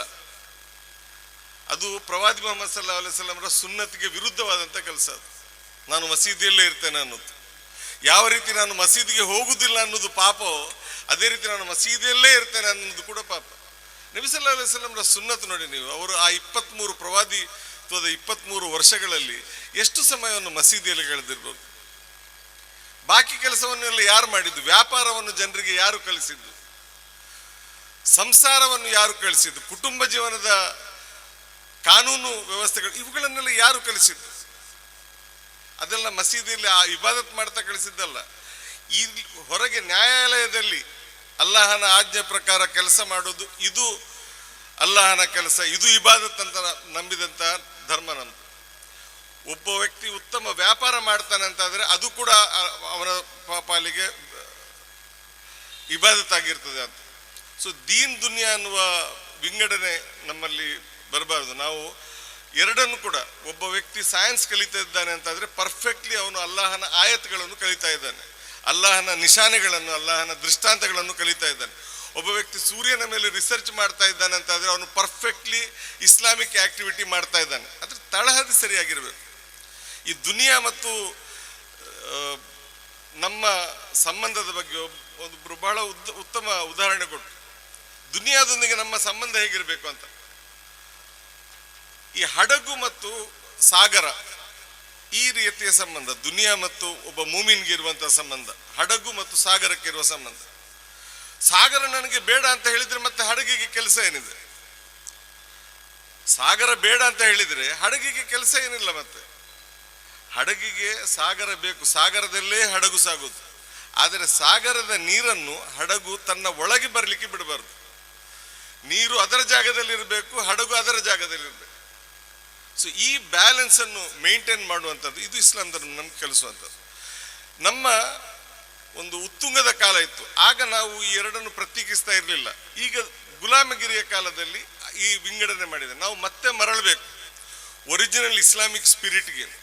ಯಾವಾಗ ಆ ಒರಿಜಿನಲ್ ಇಸ್ಲಾಮಿಕ್ ಸ್ಪಿರಿಟ್ ಇತ್ತು, ಆಗ ಜಗತ್ತಿಗೆ, ಮನುಷ್ಯ ನಾಗರಿಕತ್ವಕ್ಕೆ ಬಹಳಷ್ಟು ಕೊಡುಗೆಗಳನ್ನು ಮುಸ್ಲಿಂ ಸಮುದಾಯ ಕೊಟ್ಟಿದೆ. ಜಗತ್ತಿನ ಅತ್ಯುತ್ತಮ ವಿಶ್ವವಿದ್ಯಾನಿಲಯಗಳನ್ನು ಪಶ್ಚಿಮಕ್ಕೆ ಕೊಟ್ಟದ್ದು ಮುಸ್ಲಿಂ ಸಮಾಜ. ಜಗತ್ತಿನ ಅತ್ಯುತ್ತಮ ಸಂಶೋಧನಾಲಯಗಳನ್ನು, ಜಗತ್ತಿನ ಅತ್ಯುತ್ತಮ ಲ್ಯಾಬೊರೇಟರಿಗಳನ್ನು, ಜಗತ್ತಿನ ಅತ್ಯುತ್ತಮ ಲೈಬ್ರರಿಗಳನ್ನು, ಜಗತ್ತಿನ ಅತ್ಯುತ್ತಮ ಗಣಿತ ವಿಜ್ಞಾನದ ಸೂತ್ರಗಳನ್ನು ಜಗತ್ತಿಗೆ ಕೊಟ್ಟಂತ ಶ್ರೇಯ ಮುಸ್ಲಿಂ ಸಮಾಜಕ್ಕೆ ಇದೆ. ಆದರೆ ಅದನ್ನೆಲ್ಲ ಬಿಟ್ಟು ಕೇವಲ ಕೆಲವು ಅಕ್ಷರಗಳನ್ನು ಕಲಿಯುವ ಕೆಲಸವನ್ನು ದೀನ್ನ ಕೆಲಸ ಅಂತ ಬಹಳ ಒಂದು ಸಣ್ಣ ಕ್ಷೇತ್ರಕ್ಕೆ ನಾವು ಅದನ್ನು ಮೀಸಲಾಗಿಟ್ಟಿದ್ದೇವೆ. ಈಗ ಮತ್ತೆ ನಾವು ಹೊರಗೆ ಬರಬೇಕು. ನಮ್ಮ ಆಲಿಮ್ಗಳು ಕೇವಲ 2 ಸಬ್ಜೆಕ್ಟ್ನ ಆಲಿಮ್ಗಳಾಗಿ ಬಾಕಿ ಎಲ್ಲ ಸಬ್ಜೆಕ್ಟ್ನ ಜಾಹಿಲ್ಗಳಾಗಬಾರದು. ಅದೇ ರೀತಿ ನಮ್ಮ ವಿಜ್ಞಾನಿಗಳು ಅವರು ಕೇವಲ 1 ಸಬ್ಜೆಕ್ಟ್ನ ವಿಜ್ಞಾನಿಗಳಾಗಿ ದೀನ್ ಎಂಬ ಸಬ್ಜೆಕ್ಟ್ನ ಅಜ್ಞಾನಿ ಆಗಬಾರ್ದು. ಅಲ್ಲಾಹನ ಧರ್ಮವನ್ನು ಕಲಿಯುವುದಂತ ಹೇಳಿದರೆ, ಅಲ್ಲಾಹನ ಅಫಲ ಯಂದುರೂನ ಇಲಲ್ ಇಬಿಲಿ ಕೈಫ ಖುಲಿಕತ್. ಅದರಲ್ಲಿ ನೋಡಿ, ಅಲ್ಲಾಹನ ಸೃಷ್ಟಿಯಲ್ಲಿರುವ ಪ್ರತಿಯೊಂದು ವಸ್ತುವನ್ನು ಅಲ್ಲಾಹನು ತನ್ನ ಆಯತ್ ಅಂತ ಹೇಳ್ತಾನೆ. ಸೊ ಕುರಾನ್ ಓದುದು ಯಾವ ರೀತಿ ಆಯತ್ ಓದುದು, ಅದೇ ರೀತಿ ಪ್ರಕೃತಿಯನ್ನು ಓದುದು ಕೂಡ ಆಯತ್ ಓದುದು. ಸೊ ಇದು ನಮ್ಮ ಕೆಲಸ. ಆ ಕೆಲಸವನ್ನು ನಾವು ಮಾಡದಿದ್ರೆ ಬೇರೆ ಯಾರಾದರೂ ಮಾಡ್ತಾರೆ, ನಾಸ್ತಿಕರು ಮಾಡ್ತಾರೆ, ಭೌತಿಕವಾದಿಗಳು ಮಾಡ್ತಾರೆ. ಆ ಕೆಲಸವನ್ನು ನಾವು ಮಾಡಬೇಕು. ಅಲ್ಲಾಹನು ಸೂರ್ಯನನ್ನು ಯಾಕೆ ಸೃಷ್ಟಿಸಿದ್ದಾನೆ, ಚಂದ್ರನನ್ನು ಯಾಕೆ ಸೃಷ್ಟಿಸಿದ್ದಾನೆ, ಅವುಗಳ ಹಿಂದೆ ಇರುವ ಹಿಕ್ಮತೆಯನ್ನು, ಇದನ್ನು ನಾವು ಜಗತ್ತಿಗೆ ತಿಳಿಸುವಂತಾಗಬೇಕು. ಅಲ್ಲಾಹನು ನಮಗೆ ದೀನನ್ನು ಬಹಳ ವಿಶಾಲ ಅರ್ಥದಲ್ಲಿ ಅರ್ಥ ಮಾಡಿಕೊಳ್ಳುವಂಥ, ಅದೇ ರೀತಿ ಇಲ್ಮ್ ಅನ್ನುವ ಪದವನ್ನು ಬಹಳ ವಿಶಾಲ ಹಿನ್ನೆಲೆಯಲ್ಲಿ ಅರ್ಥ ಮಾಡಿಕೊಳ್ಳುವಂಥ ಸೌಭಾಗ್ಯ ನೀಡಿ, ಮತ್ತು ಇಂತಹ ಜನರಿಗೆ ಧರ್ಮ ಕಲಿಸುವ. ನನ್ನ ಬಾಲ್ಯದಲ್ಲಿ ನನಗೆ ನೆನಪಿದೆ, ಹೈಸ್ಕೂಲ್ನ ಹುಡುಗರು 8 ಕ್ಲಾಸ್ 10 ಕ್ಲಾಸ್ನ ಹುಡುಗರು, ಸಾಮಾನ್ಯವಾಗಿ 5-6 ಫೀಟ್ ಹೈಟ್ ಇರುವವರು, ಅವರು ಚಡ್ಡಿ ಹಾಕಿಕೊಂಡು ಶಾಲೆಗೆ ಹೋಗ್ತಾ ಇದ್ರು. ಆಗ ಪ್ಯಾಂಟ್ ಹಾಕುವ ಸಿಸ್ಟಮ್ ಇರಲಿಲ್ಲ. ಮಾತ್ರ ಅಲ್ಲ, ಅವರು ಮದ್ರಸೆಗೆ ಅಪರೂಪಕ್ಕೊಮ್ಮೆ ಯಾವಾಗಾದ್ರೂ ರಜೆ ದಿನಗಳಲ್ಲಿ ಕುರಾನ್ ಕಲೀಲಿಕ್ಕೆ ಅಂತ ಬರುವುದು. ಆಗ ಅವರಿಗೆ ಅಲಿಫ್ ಬಾ ಗೊತ್ತಿಲ್ಲ. ಅವರಿಗೆ ನಮ್ಮ ತಂದೆ ಹತ್ರ ಕಲೀಲಿಕ್ಕೆ ಬರ್ತಾ ಇದ್ರು. 5-6 ಫೀಟ್ನ ಹುಡುಗರು ಸಣ್ಣ ಚಡ್ಡಿ ಹಾಕಿಕೊಂಡು ಬರುವುದು, ಮತ್ತು ಅದು ಅಲ್ಲಿಯ ಕಲ್ಚರ್. ಆಗ ತಂದೆ ಅವರಿಗೆ ಲುಂಗಿ ಕೊಡ್ತಾ ಇದ್ರು. ಮೊದಲು ಲುಂಗಿ ಉಟ್ಟು ಮತ್ತೆ ಕುರಾನ್ ಕಲಿಯುವ ನಾವು ಅಂತ. ಸೊ ಅದಕ್ಕೆ ಹೋಲಿಸಿದ್ರೆ ಈಗ ಅಲ್ಹಮ್ದುಲಿಲ್ಲಾಹ್ ಪರಿಸ್ಥಿತಿ ತುಂಬಾ ಚೆನ್ನಾಗಿದೆ. ಧಾರ್ಮಿಕ ಪ್ರಜ್ಞೆ ಜನರಲ್ಲಿ ಬೆಳೀತಾ ಇದೆ. ಸೊ ಇಂತಹ ಚಟುವಟಿಕೆಗಳನ್ನು ಪ್ರೋತ್ಸಾಹಿಸುವುದಂದರೆ ಧರ್ಮದ ರಕ್ಷಣೆ ಮಾಡುವುದು. ಧರ್ಮದ ರಕ್ಷಣೆ ಅಂದರೆ ಮೆರವಣಿಗೆ ಹೋಗುವುದಲ್ಲ, ಇಂತಹ ಸಂಸ್ಥೆಗಳನ್ನು ಬೆಂಬಲಿಸುವುದು, ಬಲಪಡಿಸುವುದು, ಮತ್ತು ಇದರ ವ್ಯಾಪ್ತಿಯನ್ನು ಇನ್ನಷ್ಟು ವಿಸ್ತರಿಸುವುದು, ಇದು ನಮ್ಮ ಕರ್ತವ್ಯ. ಅಲ್ಲ, ನಮ್ಮೆಲ್ಲರಿಗೂ ಇಂತಹ ಸತ್ಕಾರ್ಯಗಳಲ್ಲಿ ಸಕ್ರಿಯವಾಗಿ ಭಾಗವಹಿಸುವಂತಹ ಸೌಭಾಗ್ಯವನ್ನು ನೀಡಲಿ. ವಾಖಿರು ದಅವಾನಾ ಅಲ್ಹಮ್ದುಲಿಲ್ಲಾಹ್. ಆಗಮಿಸಿರುವಂತಹ ಯುನಿಟಿ ಆಸ್ಪತ್ರೆಯ ಚೇರ್ಮನ್ ಹಾಗೂ ಮ್ಯಾನೇಜಿಂಗ್ ಡೈರೆಕ್ಟರ್ ಆಗಿರುವ ಡಾಕ್ಟರ್ CP ಹಬೀಬುರ್ ರಹಮಾನ್ ಅವರನ್ನು ಪೋಡಿಯಂಗೆ ಆಹ್ವಾನಿಸುತ್ತಿದ್ದೇನೆ. പുത്തികെ പിന്നീട് റഫീദീൻ സാബെല്ലാം നന്നായി കർണാടകം സംസാരിക്കാം. അവരുടെ ഭാഷ തന്നെ കന്നഡയായിരുന്നു. എനിക്ക് അങ്ങനെയുള്ള ആ ഒരു അനുഭവം ഇല്ലാത്തത് കൊണ്ട് കന്നഡത്തിൽ സംസാരിക്കാൻ പ്രശ്നമുണ്ട്. ഇംഗ്ലീഷ് സംസാരിച്ചോട്ടെ എന്ന് ചോദിച്ചപ്പോൾ മലയാളത്തിൽ നല്ലതെന്ന് പറഞ്ഞു. ഇംഗ്ലീഷിലായെങ്കിൽ എനിക്ക് ഒരു 15 മിനിറ്റ്, ഒരു 10 മിനിറ്റിലെങ്കിൽ തീർക്കാൻ പറ്റും. കാരണം നമ്മളെല്ലാം ഒരു വിദ്യയുടെ ഒരു അനുഭവത്തിൻ്റെ കഷ്ടത്തിലാണുള്ളത് എല്ലാവരും. ഞങ്ങളെല്ലാം പഠിച്ചത് ഇംഗ്ലീഷായിരുന്നു. ഞാൻ boarding school, LSS college boarding സ്കൂളായിരുന്നു എൻ്റെ ഹൈസ്കൂൾ നടന്നത്. പിന്നെ മെഡിക്കൽ കോളേജിൽ പോയി എൻ്റെ കൈകാര്യം എല്ലാം നടന്നത് അധികവും എല്ലാം ഇംഗ്ലീഷിലായിരുന്നു. അതുകൊണ്ട് ഇംഗ്ലീഷിൽ ഈസി ടു സ്പീക്ക്. പക്ഷേ അതേ സമയത്ത് മാതൃഭാഷ മലയാളം, ഇവിടുത്തെ ലോക്കൽ കന്നഡ, അതെല്ലാം നമുക്ക് സംസാരിക്കാൻ പറ്റുന്നില്ല. അതുകൊണ്ട് ഞാൻ കുറച്ച് വാക്ക് മലയാളത്തിലും പിന്നീട് ഇംഗ്ലീഷിലും ഒരു മിക്സായി സംസാരിക്കാൻ ഉദ്ദേശിക്കുന്നു. നിങ്ങളെല്ലാം ക്ഷമിക്കണം. I don't know anybody who doesn't follow English here. The ladies especially, sisters there. So ആയതുകൊണ്ട് ഇന്ന് നമ്മളെല്ലാം ഒരു ഭയങ്കര പ്രശ്നത്തിലാണുള്ളത്, പ്രത്യേകിച്ച് മുസ്ലിങ്ങളും ലോക മുസ്ലിങ്ങളും.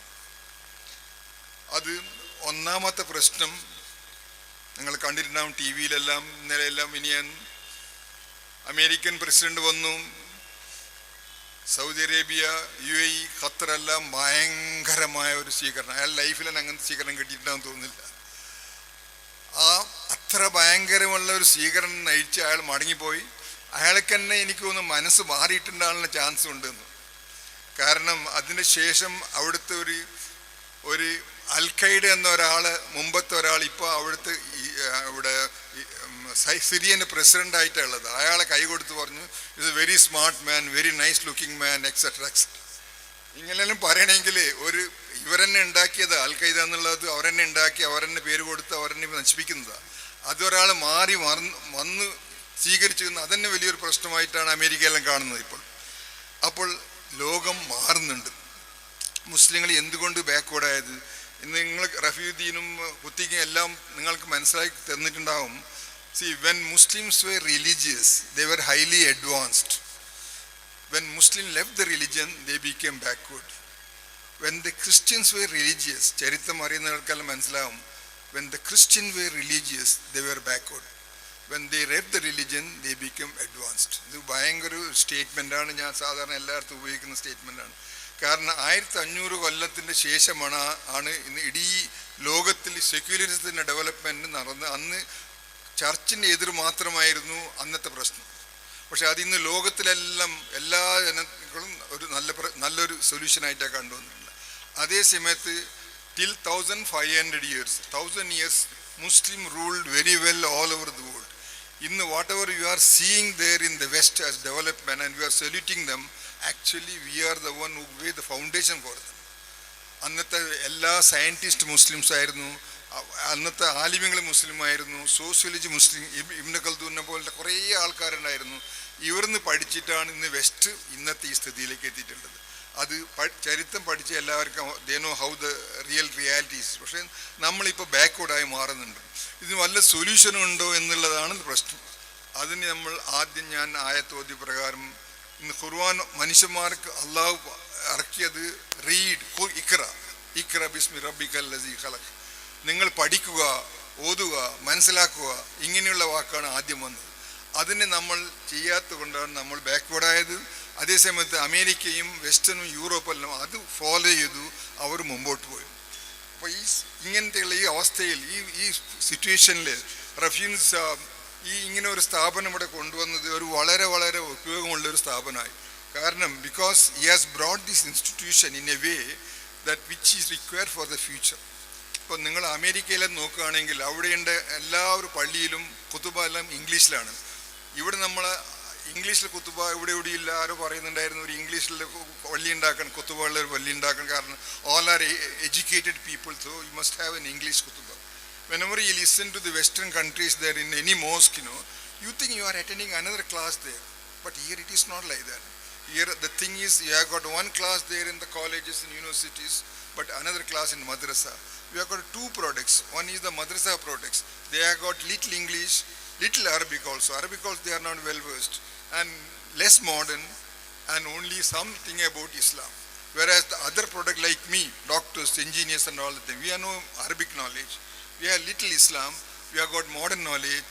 We have got also modern other developments. So the in between this the Muslim Ummah is there, and there is a big vacuum. When there is a vacuum, there is a big explosion takes place. So 80% of the world Muslim do not know Arabic language. Muslims, they don't know Arabic language as such. We have got all the people who are alim and ifs and all the things, but they hardly understand what is the meaning of the Quran which they are reciting. It is through this Quran message the people of the early ages become enlightened and they become highly enthusiastic and they conquered the whole world. Not only they developed the civilization, but they also made the ruling as a part of the system. So the insight of the earlier Sahabis and all the things so strong because they directly knew from the Arabic language, whereas we the Muslims, 80% of Muslims do not understand whatever they are reading there in Quran, and they just have some translation, etc. And that it takes a lot of time, or it is not attended also that level. So in this level, Arabic is the most important thing. Wherever I am connected to any institution, we have started one institution in Kerala. There I told them, see, you must start first Arabic as a language, just like English as your language. Our grandchildren go to the Arabic, nursery school. Within 2-3 years, they speak beautiful English. In fact, I am finding a new mother tongue, English, because cross-cultural, people are getting married each other in different places. They don't have any common language. One language in here is different from Kasaragod and other places. So they communicate in English, and English has become a mother tongue now. So, but the child which goes to the nursery school, within 3 years, he can speak beautiful English. How this is not possible for Muslims? That is because we don't handle like the teachers handle their language in English. So the most important thing is Arabic as a language you must handle. I think Rafiq Sahib doing that well, very good. Inshallah, the most students will come out of these things. And every day you start speaking in Arabic language, you see the whole atmosphere changes. The Quran also will understand through this. Then you will find a revolution taking place in the mind of the children there. So these are some of the things which I would like to share with you. Inshallah, I appreciate Rafiuddin Sahab, whom I know very well for the last several years. who has got different thinking unlike other institutions here. And he has got his own vision of understanding the world situation, what is happening there. Through his other areas of activities also, you are trying to communicate how best he can spread Islam to the modern world. Alhamdulillah, we appreciate Rafiuddin Sir for your noble venture. May pray Almighty Allah to bless you all these efforts. As your father who was with us earlier, he is one of the best alim, one of the best imam I have met myself personally. Like him, you also developed this great institution. May Allah give long life and also long efforts and energy for you to develop into this is a future institution. Assalamu alaikum wa rahmatullah. ಮತ್ತೋರ್ವ ಮುಖ್ಯ ಅತಿಥಿಗಳ ಭಾಷಣ ಭಾರತೀಯ ಕೃಷಿಕ್ ಸಮಾಜ ಇದರ ಜಿಲ್ಲಾಧ್ಯಕ್ಷರಾಗಿರುವಂತಹ ಜನಾಬ್ ಹೈದರ್ ಪಾರ್ತಿಪಾಡಿ ಅವರನ್ನು ಪೋಡಿಯಂಗೆ ಆಹ್ವಾನಿಸುತ್ತಿದ್ದೇನೆ. ಸ್ನೇಹ ತುಂಬಿದ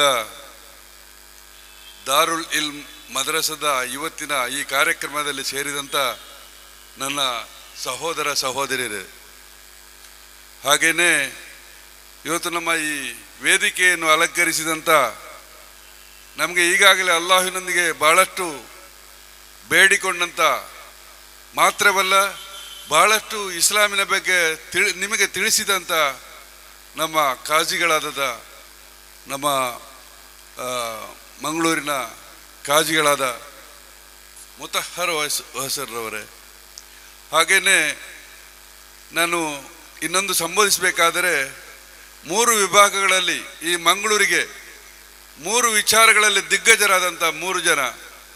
ಅದು ಒಂದನೇದಾಗಿತ್ತು Habibur Rahman doctor, ಎರಡನೆಯವರು ನನ್ನ ಆತ್ಮೀಯ ಪ್ರೀತಿಯ ಸ್ನೇಹಿತ ಅಬ್ದುಲ್ ಸಲಾಂ ಪುತ್ತಿಗೆಯವರು, ಮೂರನೆಯವರು ರಫೀವುದ್ದೀನ್ ಕುದ್ರೋಳಿ. ಇದು ಯಾಕೆ ನಾನು ಈಗ ವಿವರಿಸಿದ ಅವರು ಕೂತ್ಕೊಂಡವರನ್ನು ನಾನು ಹೊಗಳುವನಲ್ಲ, ನನಗೆ ಹೊಗಳುವ ಜಾಯಮಾನವಿಲ್ಲ, ಆದರೆ ಗುಣಗಾನವನ್ನು ಮಾಡುವುದು ನಮ್ಮ ಪ್ರಥಮ ಆದ್ಯತೆ. 1972ರಲ್ಲಿ ನಾನು ತಿಳಿದಂಥ ಸತ್ಯ, ಮಂಗಳೂರಿನಲ್ಲಿ ಯಾವ ಮುಸ್ಲಿಂ ಆಸ್ಪತ್ರೆಯೂ ಇರಲಿಲ್ಲ. ಅವತ್ತೊಂದು ಆಸ್ಪತ್ರೆಯನ್ನು ತೆರೆದಿದ್ದರೆ ಅವತ್ತು ಈ ಮಂಗಳೂರಿನ ಮಹಾರಾಜರಂತಿದ್ದ ಎನಪೆಯ ಮೊಯ್ದೀನ್ ಕುಂಜಿ ಹಾಜಿಯವರು ಇದ್ದರು. ಅವರ ಅಳಿಯನಾದ ಡಾಕ್ಟರ್ ಹಬೀಬುರ್ ರೆಹಮಾನ್ ಅವತ್ತು ಈ ಒಂದು ಆಸ್ಪತ್ರೆಯನ್ನು ಪರಿಚಯಿಸಿದರು ಮಂಗಳೂರಿಗೆ. ಆಮೇಲೆ ಬಹಳಷ್ಟು ಆಸ್ಪತ್ರೆಗಳಾಗಿರ್ಬೋದು. ಹಾಗೆಯೇ ಮುಸ್ಲಿಂ ಲೇಖಕರಾಗಿ ಮುಸ್ಲಿಮನ ಬಗ್ಗೆ ಅಥವಾ ಮುಸ್ಲಿಂ ಎಂಬ ಹೆಸರಿನಲ್ಲಿ ಒಂದು ಪತ್ರಿಕೆಯನ್ನು ಇಷ್ಟು ಕಷ್ಟಪಟ್ಟು ಈ ಮಂಗಳೂರಿಗೆ ಮಾತ್ರ ಅಲ್ಲ ಕರ್ನಾಟಕಕ್ಕೆ ಪರಿಚಯಿಸಿದಂಥ ಒಬ್ಬ ವ್ಯಕ್ತಿ ಒಬ್ಬರಿದ್ದರೆ ಅಬ್ದುಲ್ ಸಲಾಂ ಪುತ್ತಿಗೆಯವರು, ನನ್ನ ಸ್ನೇಹಿತ. ಇವತ್ತು ನಮಗೆ ಯಾವತ್ತೂ ಗೊತ್ತಿದೆ, ಬೆಳಿಗ್ಗೆ ಎದ್ದು ಓದುವಾಗ ನಾವು ಪತ್ರಿಕೆಗಳನ್ನು ನೋಡಿ ದೇಶದ ವಿದೇಶಗಳ ಬಗ್ಗೆ ತಿಳ್ಕೊಳ್ಳುವವರು. ಅದರ ರಿಯಲ್ ಪಿಕ್ಚರ್ಸ್ ಮೊದಲೆಲ್ಲ ನಮಗೆ ಗೊತ್ತಿತ್ತು, ಪೇಪರ್ ಇತ್ತು. ಆದರೆ ಅದನ್ನು ಓದುವಾಗಲೂ ಇವತ್ತು ನಾವು ವಾರ್ತಾಭಾರತಿಯನ್ನು ಓದುವಾಗಲೂ ಬಹಳಷ್ಟು ವಿಚಾರಗಳು ನಮಗೆ ನಮ್ಮದಾದ ಮುಸ್ಲಿಂ ಸಮುದಾಯದ ವಿಚಾರಗಳು ಬೆಳಕಿಗೆ ಬರ್ತದೆ. ಅದಕ್ಕೆ ನಾನು ಅವರ ಗುಣಗಾನ ಮಾಡಿದೆ. ಇನ್ನೊಂದು ವಿಚಾರ, ನಮ್ಮ ರಫೀವುದ್ದೀನ್ ಕುದ್ರೋಳಿ ನೋಡಿ, ಒಬ್ಬ ಮನುಷ್ಯನಿಗೆ ಅಲ್ಲಾಹು ಕೊಟ್ಟಿರುವಂಥ ದೊಡ್ಡ ಭಾಗ್ಯ, ಇಸ್ಲಾಮಿನಲ್ಲಿರುವಂಥ ದೊಡ್ಡ ವಿಶೇಷವಾದಂಥ ವಿಚಾರ ಅದು ನಮಾಜ್ ಅಥವಾ ಇಸ್ಲಾಮಿನ ವಿವಿಧ ವಿಶಿಷ್ಟವಾದ ರೀತಿಗಳನ್ನು ತಿಳಿಯುವಂಥ ವಿಚಾರ. ಮಸೀದಿ ಕಟ್ಟುವುದು ದೊಡ್ಡ ವಿಚಾರವಲ್ಲ, ಮಸೀದಿ ಕಟ್ಟುವುದು ಅಗತ್ಯವೂ ಇಲ್ಲ. ಮದ್ರಸೆ ಇಲ್ಲದಿದ್ದರೆ ನನಗೆ ನಾನು ಯಾರು, ನನ್ನ ಅಲ್ಲಾಹು ಯಾರು, ನನ್ನ ನಬಿ ಯಾರು, ಬೇರೆ ವಿಚಾರಗಳು ಹೇಗೆ ಬರ್ತದೆ ಎಂಬುದನ್ನು ಮಕ್ಕಳಿಗೆ 5ನೇ ವರ್ಷದಿಂದ ಕಲಿಸಿದಂಥ ವಿದ್ಯಾರ್ಥಿಗೆ ಕಲಿಸಿದಂಥ ವಿಚಾರ ಇರುವುದು ಅದು ಮದ್ರಸದಲ್ಲಿ. ಇದು ಸತ್ಯವಾದ ವಿಚಾರ, ನಾನು ನೀವೆಲ್ಲ ಕಲಿತಂಥ ವಿಚಾರ. ಇಂಥ ವಿಚಾರಗಳನ್ನು 2005ನೇ ವಿಷಯದಲ್ಲಿ ಇಲ್ಲಿಗೆ ತಂದು ಬಹಳ ಚಿಕ್ಕ ವಯಸ್ಸಿನಲ್ಲೇ ನಮ್ಮ ಮಂಗಳೂರಿಗೆ ಒಳ್ಳೆಯ ರೀತಿಯಲ್ಲಿ ಪರಿಚಯಿಸಿದರು.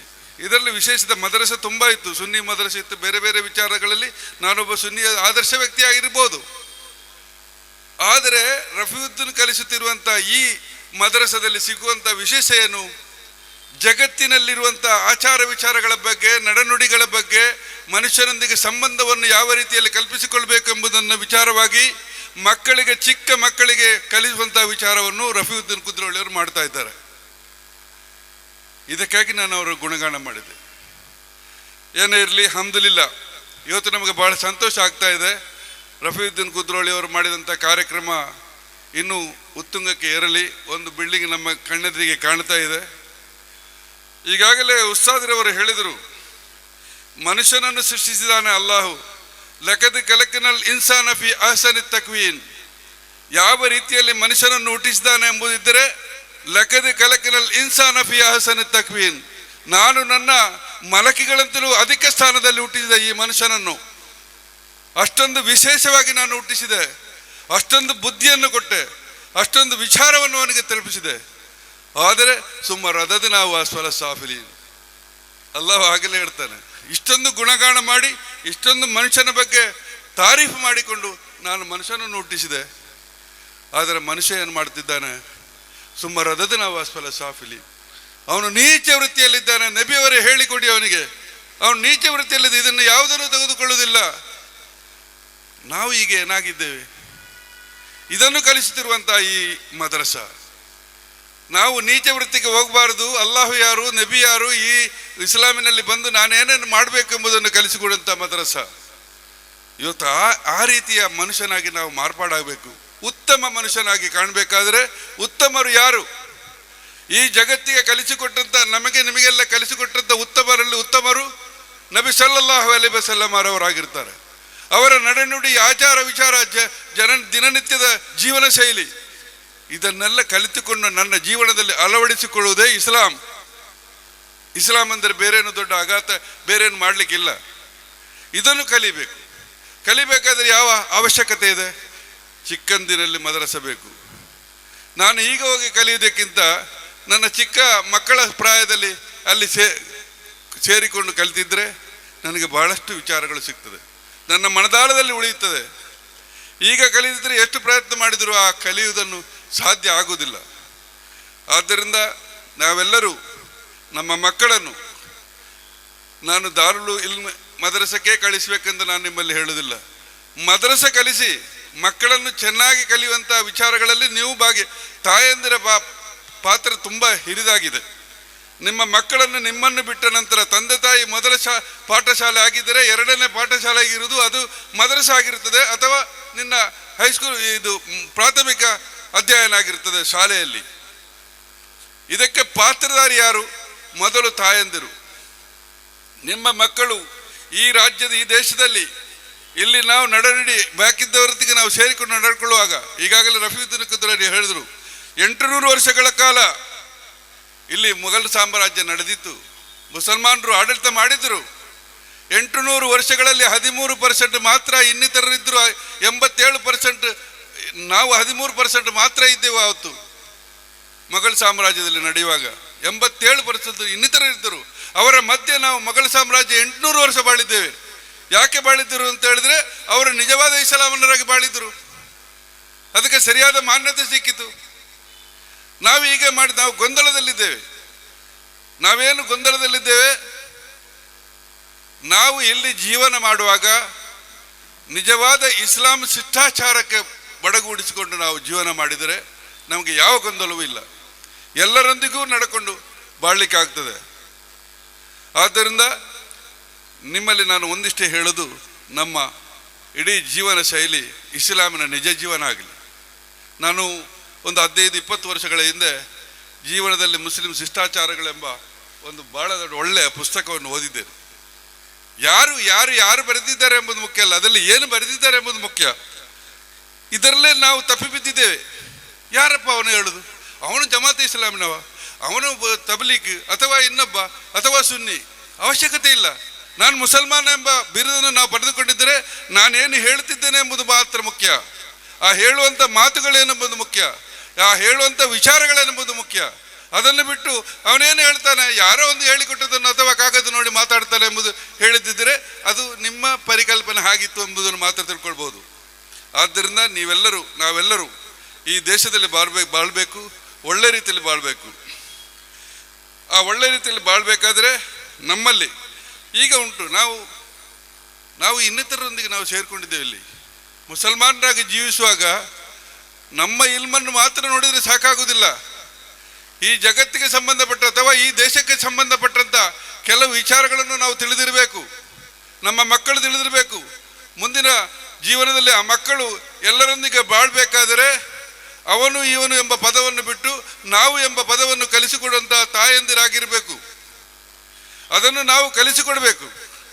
ಮಕ್ಕಳು ಮುಂದಿನ ಜೀವನದಲ್ಲಿ ನಮ್ಮ ಎಲ್ಲಿ ಬದುಕಬೇಕಾದರೆ, ಜೀವನ ನಡೆಸಬೇಕಾದರೆ ಒಳ್ಳೆಯ ವಿದ್ಯೆ ಸಿಗಬೇಕು. ಅದು ಮಾನವ ಧರ್ಮವನ್ನು ಸ್ವೀಕರಿಸುವಂಥ ಮಕ್ಕಳಾಗಬೇಕು. ಇಸ್ಲಾಂ ಧರ್ಮದಲ್ಲಿ ಹೇಳುವಂಥ ವಿಚಾರಗಳು ಒಂದು ಭಾಗವಾಗಿದ್ದರೆ ಮಾನವ ಧರ್ಮವನ್ನು ಪಾಲಿಸುವಂಥ ಮಕ್ಕಳಾಗಬೇಕು. ನಾವು ಮನುಷ್ಯರಾಗಬೇಕು. ಮನುಷ್ಯತ್ವವನ್ನು ನಾವು ಇನ್ನೊಬ್ಬರಿಗೆ ಹೇಳಿಕೊಡುವಂಥ ಮನುಷ್ಯತ್ವವಾಗಿ ಆಗಿರಬೇಕು. ಇದರಿಂದ ಈ ಸಮಾಜ ಒಳ್ಳೆ ರೀತಿಯಲ್ಲಿ ಕಾಣುತ್ತದೆ.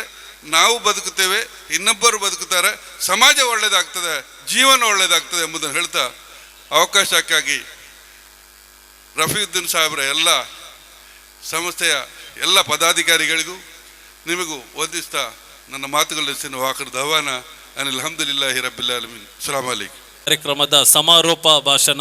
ಇದಕ್ಕಾಗಿ ನಾನು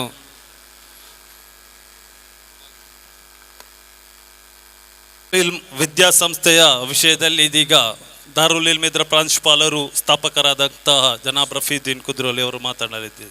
5 ವರ್ಷದ ಮೇಲ್ಪಟ್ಟ ಮಕ್ಕಳಿಗೆ ಇಲ್ಲಿ ನಾವು ದಾಖಲಾತಿ ಕೊಡ್ತೇವೆ, ಅಡ್ಮಿಷನ್ ಕೊಡ್ತೇವೆ. ಮತ್ತು 2009ರಿಂದ ನಾವು ಅಡಲ್ಟ್ ಎಜುಕೇಷನ್, ವಯಸ್ಕರ ಶಿಕ್ಷಣವನ್ನು ಕೂಡ ಆರಂಭಿಸಿದ್ದೆವು. ಅಲ್ಹಮ್ದುಲಿಲ್ಲಾ ಕೊರೋನಾ ಕಾಲದಲ್ಲಿ ಅದು ಸ್ಥಗಿತ ಆಗಿತ್ತು. ಈಗ ಪುನಃ ಆರಂಭ ಆಗಿದೆ. ಪ್ರೊಫೆಷನಲಿಸ್ಟ್ ಇದ್ದಾರೆ, ಡಾಕ್ಟರ್ಗಳು, ಅವರಿಗೆ ರಾತ್ರಿ ಬರಲಿಕ್ಕೆ ಆಗುವುದಿಲ್ಲ. ಅದೇ ರೀತಿ ಇನ್ನಿತರ ಉದ್ಯೋಗಿಗಳು ಅಥವಾ ವ್ಯಾಪಾರಿಗಳು, ಅವರಿಗೆ ಕುರ್ಆನ್ ತಜ್ವೀದ್ನೊಂದಿಗೆ ಓದಲು ಕಲಿಯುವ ಬಯಕೆ ಇದ್ದರೆ ನಾವು ಕೆಲವೊಂದು ಬದಲಾವಣೆಗಳನ್ನು ಕೂಡ ಮಾಡಿದ್ದೇವೆ. ಇನ್ಶಾಲ್ಲಾ ಶೀಘ್ರ ನಿಮ್ಮ ಗ್ರೂಪ್ಗೆ ಅದನ್ನು ನಾವು ಕಲಿಸ್ತೇವೆ ಇನ್ಶಾಲ್ಲಾ. ಆದ್ದರಿಂದ ವಯಸ್ಸಿನ ಮಿತಿ ಇಲ್ಲದೆ ಎಲ್ಲರೂ ಕೂಡ ಕಲಿಯುವಂತಹ ಒಂದು ವ್ಯವಸ್ಥೆಯನ್ನು ಇಲ್ಲಿ ಮಾಡಲಾಗಿದೆ. ಮತ್ತು ನಾವೊಂದು ಚಿಕ್ಕ ಆಡಿಟೋರಿಯಂ ಕೂಡ ಮಾಡಿದ್ದೇವೆ. ಒಂದು 50 ಜನರು ಕೂತು ಏನಾದರೂ ವಿಚಾರ ಕೇಳುವ ಒಂದು ಚಿಕ್ಕ ಆಡಿಟೋರಿಯಂ ಮಾಡಿದ್ದೇವೆ. ಇಷ್ಟರ ತನಕ ಮಹಿಳೆಯರು ಮತ್ತು ಮಹನೀಯರು ಬಂದು ಅದು ಬೆಂಚಲ್ಲಿ ಅವರು ಕೂರಬೇಕಾಗಿತ್ತು. ಈಗ ಅದನ್ನು ನಾವು ಬದಲಿಸಿದ್ದೇವೆ, ಚೇರ್ನ ವ್ಯವಸ್ಥೆ ಕೂಡ ಮಾಡಿದ್ದೇವೆ. ಮುಂದೆ ಇನ್ಶಾಲ್ಲಾ ಈ ಮಂಗಳವಾರದ ಬಯಾನ್, ಮಹಿಳೆಯರಿಗಿರುವಂಥ ಮಂಗಳವಾರದ ಬಯಾನ್ ಮತ್ತು ಪುರುಷರಿಗೆ ಶುಕ್ರವಾರ ಇಶಾ ನಮಾಜ್ನ ಬಳಿಕ ಬಯಾನ್, ಅದು ಇನ್ಶಾಲ್ಲಾ ಮುಂದುವರಿಯುತ್ತದೆ ಜೂನ್ 1ರ ನಂತರ. ಮತ್ತು ಅಡ್ಮಿಷನ್ ಇನ್ಶಾಲ್ಲಾ ನಾಡಿದ್ದು ಸೋಮವಾರದಿಂದ ಆರಂಭ ಆಗ್ತದೆ. ಇನ್ಶಾಲ್ಲಾ ಜೂನ್ 1ರ ತನಕ ಅಡ್ಮಿಷನ್ ಆರಂಭಗೊಳ್ತದೆ. ಯಾರಿಗಾದರೂ ಅಡ್ಮಿಷನ್ ಬೇಕಿದ್ದಲ್ಲಿ ಅವರು ಸಂಜೆ 5ರ ಬಳಿಕ ಇನ್ಶಾಲ್ಲಾ ಬರಬಹುದು. ಒಂದು ವೇಳೆ ತಮಗೆ ಅನಾನುಕೂಲತೆ ಇದ್ದರೆ ತಾವು ಫೋನ್ ಮೂಲಕ ನಮಗೆ ತಿಳಿಸಬೇಕು. ತಿಳಿಸಿದರೆ ಇನ್ಶಾಲ್ಲಾ ನಿಮಗೆ ಬೇಕಾದಂಥ ಸಮಯವನ್ನು ಕೂಡ ನಾವು ಕೊಡ್ತೇವೆ ಇನ್ಶಾಲ್ಲಾ. ಇನ್ನೊಂದು ವಿಚಾರ, ನಮ್ಮ ಈ ದಾರುಲ್ ಇಲ್ಮ್ ಇದಕ್ಕೆ ಮುಂಚೆ ಕುದ್ರೋಳಿಯಲ್ಲಿ ಒಂದು ಶಾಖೆ ಇತ್ತು, ಉಳ್ಳಾಳದಲ್ಲಿ ಒಂದು ಶಾಖೆ ಇತ್ತು. ಮತ್ತು ಕಾರಣಾಂತರದಿಂದ ನಾವು ಅದನ್ನು ಸ್ಥಗಿತಗೊಳಿಸಿದ್ದೇವೆ. ವಿಶೇಷವಾಗಿ ಉಳ್ಳಾಳದಲ್ಲಿ ಕೊರೋನಾದ ಬಳಿಕ ನಾವು ಸ್ಥಗಿತಗೊಳಿಸಿದ್ದೇವೆ. ಇನ್ಶಾಲ್ಲಾ ಈ ಬಾರಿ ಕುದ್ರೋಳಿಯಲ್ಲಿ ಆರಂಭಗೊಳ್ತಾ ಇದೆ. ಜೂನ್ 1ರಿಂದ ಕುದ್ರೋಳಿಯಲ್ಲಿ ದಾರುಲ್ ಇಲ್ಮ್ ಮದ್ರಸಾ ಆರಂಭಗೊಳ್ತಾ ಇದೆ. ಈಗಲೇ 10-15 ಅಡ್ಮಿಷನ್ ಬಂದಿದೆ. ಆದ್ದರಿಂದ ನಿಮ್ಮ ಯಾರಾದರೂ ಹತ್ತಿರದವರು, ಸಂಬಂಧಿಗಳು, ನಿಯರೆಸ್ಟ್ ಆ್ಯಂಡ್ ಡಿಯರೆಸ್ಟ್ಗಳಿದ್ದರೆ ಅವರಿಗೆ ಇದನ್ನು ತಿಳಿಸಿ. ಯಾಕೆಂದರೆ ಕೆಲವರು ಬಹಳ ದೂರದಿಂದ ಇಲ್ಲಿ ಬರ್ತಾರೆ, ಅವರಿಗೆ ಅದು ಒಂದು ವೇಳೆ ಸಮೀಪವಾದರೆ ಅಲ್ಲಿಗೆ ಬರ್ಬೋದು. ಮತ್ತು ಇಲ್ಲಿಗೆ ಬರಬಯಸುವವರಿಗೆ ನಮ್ಮ ಒಂದು ವಿಶೇಷ ರಿಯಾಯಿತಿ ಏನೆಂದರೆ, ಇದು ಸಂಪಾದನೆ ಮಾಡುವಂಥ ಮದ್ರಸಾ ಅಲ್ಲ. ದೂರದಿಂದ ಬರುವಾಗ ಅನೇಕರಿಗೆ ಹೆಚ್ಚಿನ ಶುಲ್ಕ ಆಗ್ತದೆ. ಅದಕ್ಕಾಗಿ ನಾವು ನಮ್ಮ ಪ್ರಯಾಣ ಶುಲ್ಕದಲ್ಲಿ, ಟ್ರಾನ್ಸ್ಪೋರ್ಟೇಷನ್ನಲ್ಲಿ ನಾವು ಶುಲ್ಕದಲ್ಲಿ ನಾವು ಕಡಿತಗೊಳಿಸಿದ್ದೇವೆ. ಮಕ್ಕಳಿಗಾಗಿ, ಮಕ್ಕಳ ಉಪಕಾರಕ್ಕಾಗಿ ಅದನ್ನು ಕೂಡ ಸದುಪಯೋಗಪಡಿಸಿಕೊಳ್ಳಬಹುದು ಇನ್ಶಾಲ್ಲಾ. ಕಾರ್ಯಕ್ರಮದ ಕೊನೆಯ ಭಾಗವಾಗಿ ಧನ್ಯವಾದ ಸಮರ್ಪಣೆ ಹಾಗೂ ಸ್ಮರಣಿಕೆ ವಿತರಣಾ ಕಾರ್ಯಕ್ರಮ. ಪ್ರಪ್ರಥಮವಾಗಿ ಈ ಒಂದು ಕಾರ್ಯಕ್ರಮಕ್ಕೆ ನಾನು ಅಲ್ಲಾಹನಿಗೆ ಅಪಾರ ಸ್ತುತಿಯನ್ನು ಈ ಸಂದರ್ಭದಲ್ಲಿ ಹೇಳುತ್ತಿದ್ದೇನೆ. ಅದೇ ರೀತಿ ನಮ್ಮ ಇಂದಿನ ಕಾರ್ಯಕ್ರಮಕ್ಕೆ ಎಲ್ಲ ನಿಬಿಡತೆ ಮಧ್ಯೆಯೂ ಆಗಮಿಸಿ ಈ ಕಾರ್ಯಕ್ರಮವನ್ನು ಚಂದವಾಗಿಸುವಂತಹ ವೇದಿಕೆಯಲ್ಲಿರುವ ಮುಖ್ಯ ಅತಿಥಿಗಳಾಗಿ ಹಾಗೂ ಇಂದಿನ ಕಾರ್ಯಕ್ರಮವನ್ನು ಉದ್ಘಾಟನೆ ಮಾಡಿದಂತಹ ಜಾಮಿಯಾ ಮಸೀದಿ ಕುದ್ರೋಲಿಯ ಖಾಜಿಯಾದಂತಹ ಖಾಜಿ ಮುಫ್ತಿ ಮುತಹರ್ ಹುಸೇನ್ ಖಾಸಿಮಿಯವರಿಗೆ ದಾರುಲ್ ಇಲ್ಮ್ ಕೋಆರ್ಡಿನೇಷನ್ ಇದರ ಸದಸ್ಯರಾದ ಆಸಿಫ್ ರವರು ಸ್ಮರಣಿಕೆಯನ್ನು ನೀಡಿ ಗೌರವಿಸಬೇಕಾಗಿ ಕೇಳಿಕೊಳ್ಳುತ್ತಿದ್ದೇನೆ.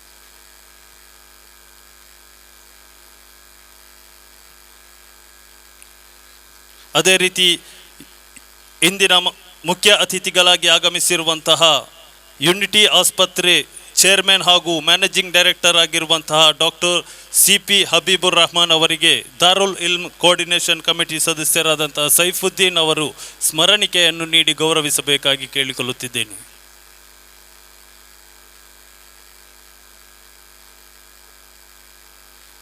ಧನ್ಯವಾದಗಳು. ಅದೇ ರೀತಿ ವಾರ್ತಾ ಭಾರತಿ ಇದರ ಪ್ರಧಾನ ಸಂಪಾದಕರಾಗಿರುವ ಜನಾಬ್ ಅಬ್ದುಸಲಾಂ ಪುತ್ತಿಗೆ ಅವರಿಗೆ ದಾರುಲ್ ಇಲ್ಮ್ ಇದರ ಅಧ್ಯಾಪಕರಾಗಿರುವಂತಹ ಜನಾಬ್ UK ಖಾಲಿದ್ ರವರು ಸ್ಮರಣಿಕೆಯನ್ನು ನೀಡಿ ಗೌರವಿಸಬೇಕಾಗಿ ಕೇಳಿಕೊಳ್ಳುತ್ತಿದ್ದೇನೆ.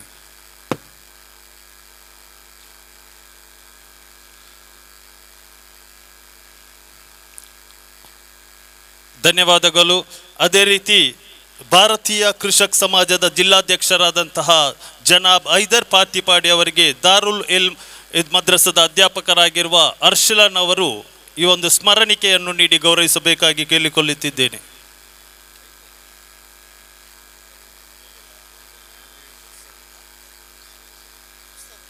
ಜಜಾಕಲ್ಲಾಹು ಖೈರ್. ಇಂದಿನ ಈ ಕಾರ್ಯಕ್ರಮಕ್ಕೆ ನಮಗೆ ಈ ಜಾಗದ ಮಾಲಕರಾದಂತಹ ಫ್ರಾನ್ಸಿಸ್ ಕುಟಿನೋ ಅವರಿಗೆ ನಮಗೆ ಜಾಗದ ಅನುಮತಿ ನೀಡಿದಂತಹ ಫ್ರಾನ್ಸಿಸ್ ಕುಟಿನೋ ಅವರಿಗೆ ಧನ್ಯವಾದ ಸಮರ್ಪಿಸುತ್ತಿದ್ದೇನೆ. ಅದೇ ರೀತಿ ನಮ್ಮ ಈ ಕಾರ್ಯಕ್ರಮಕ್ಕೆ ಮೈಕ್ ಪರ್ಮಿಷನ್ ನೀಡಿದಂತಹ ಪೊಲೀಸ್ ಇಲಾಖೆಯವರಿಗೂ, ಅದೇ ರೀತಿ ಇಂದಿನ ಕಾರ್ಯಕ್ರಮಕ್ಕೆ ಆಗಮಿಸಿರುವಂತಹ ದಾರುಲ್ ಇಲ್ಮ್ ಇದರ ಪೋಷಕರಾದಂಥ ಎಲ್ಲರಿಗೂ, ಅದೇ ರೀತಿ ಸಾರ್ವಜನಿಕರಿಗೂ, ಸಹೋದರ ಸಹೋದರಿಯರಿಗೂ ಧನ್ಯವಾದವನ್ನು ಸಮರ್ಪಿಸುತ್ತಿದ್ದೇನೆ.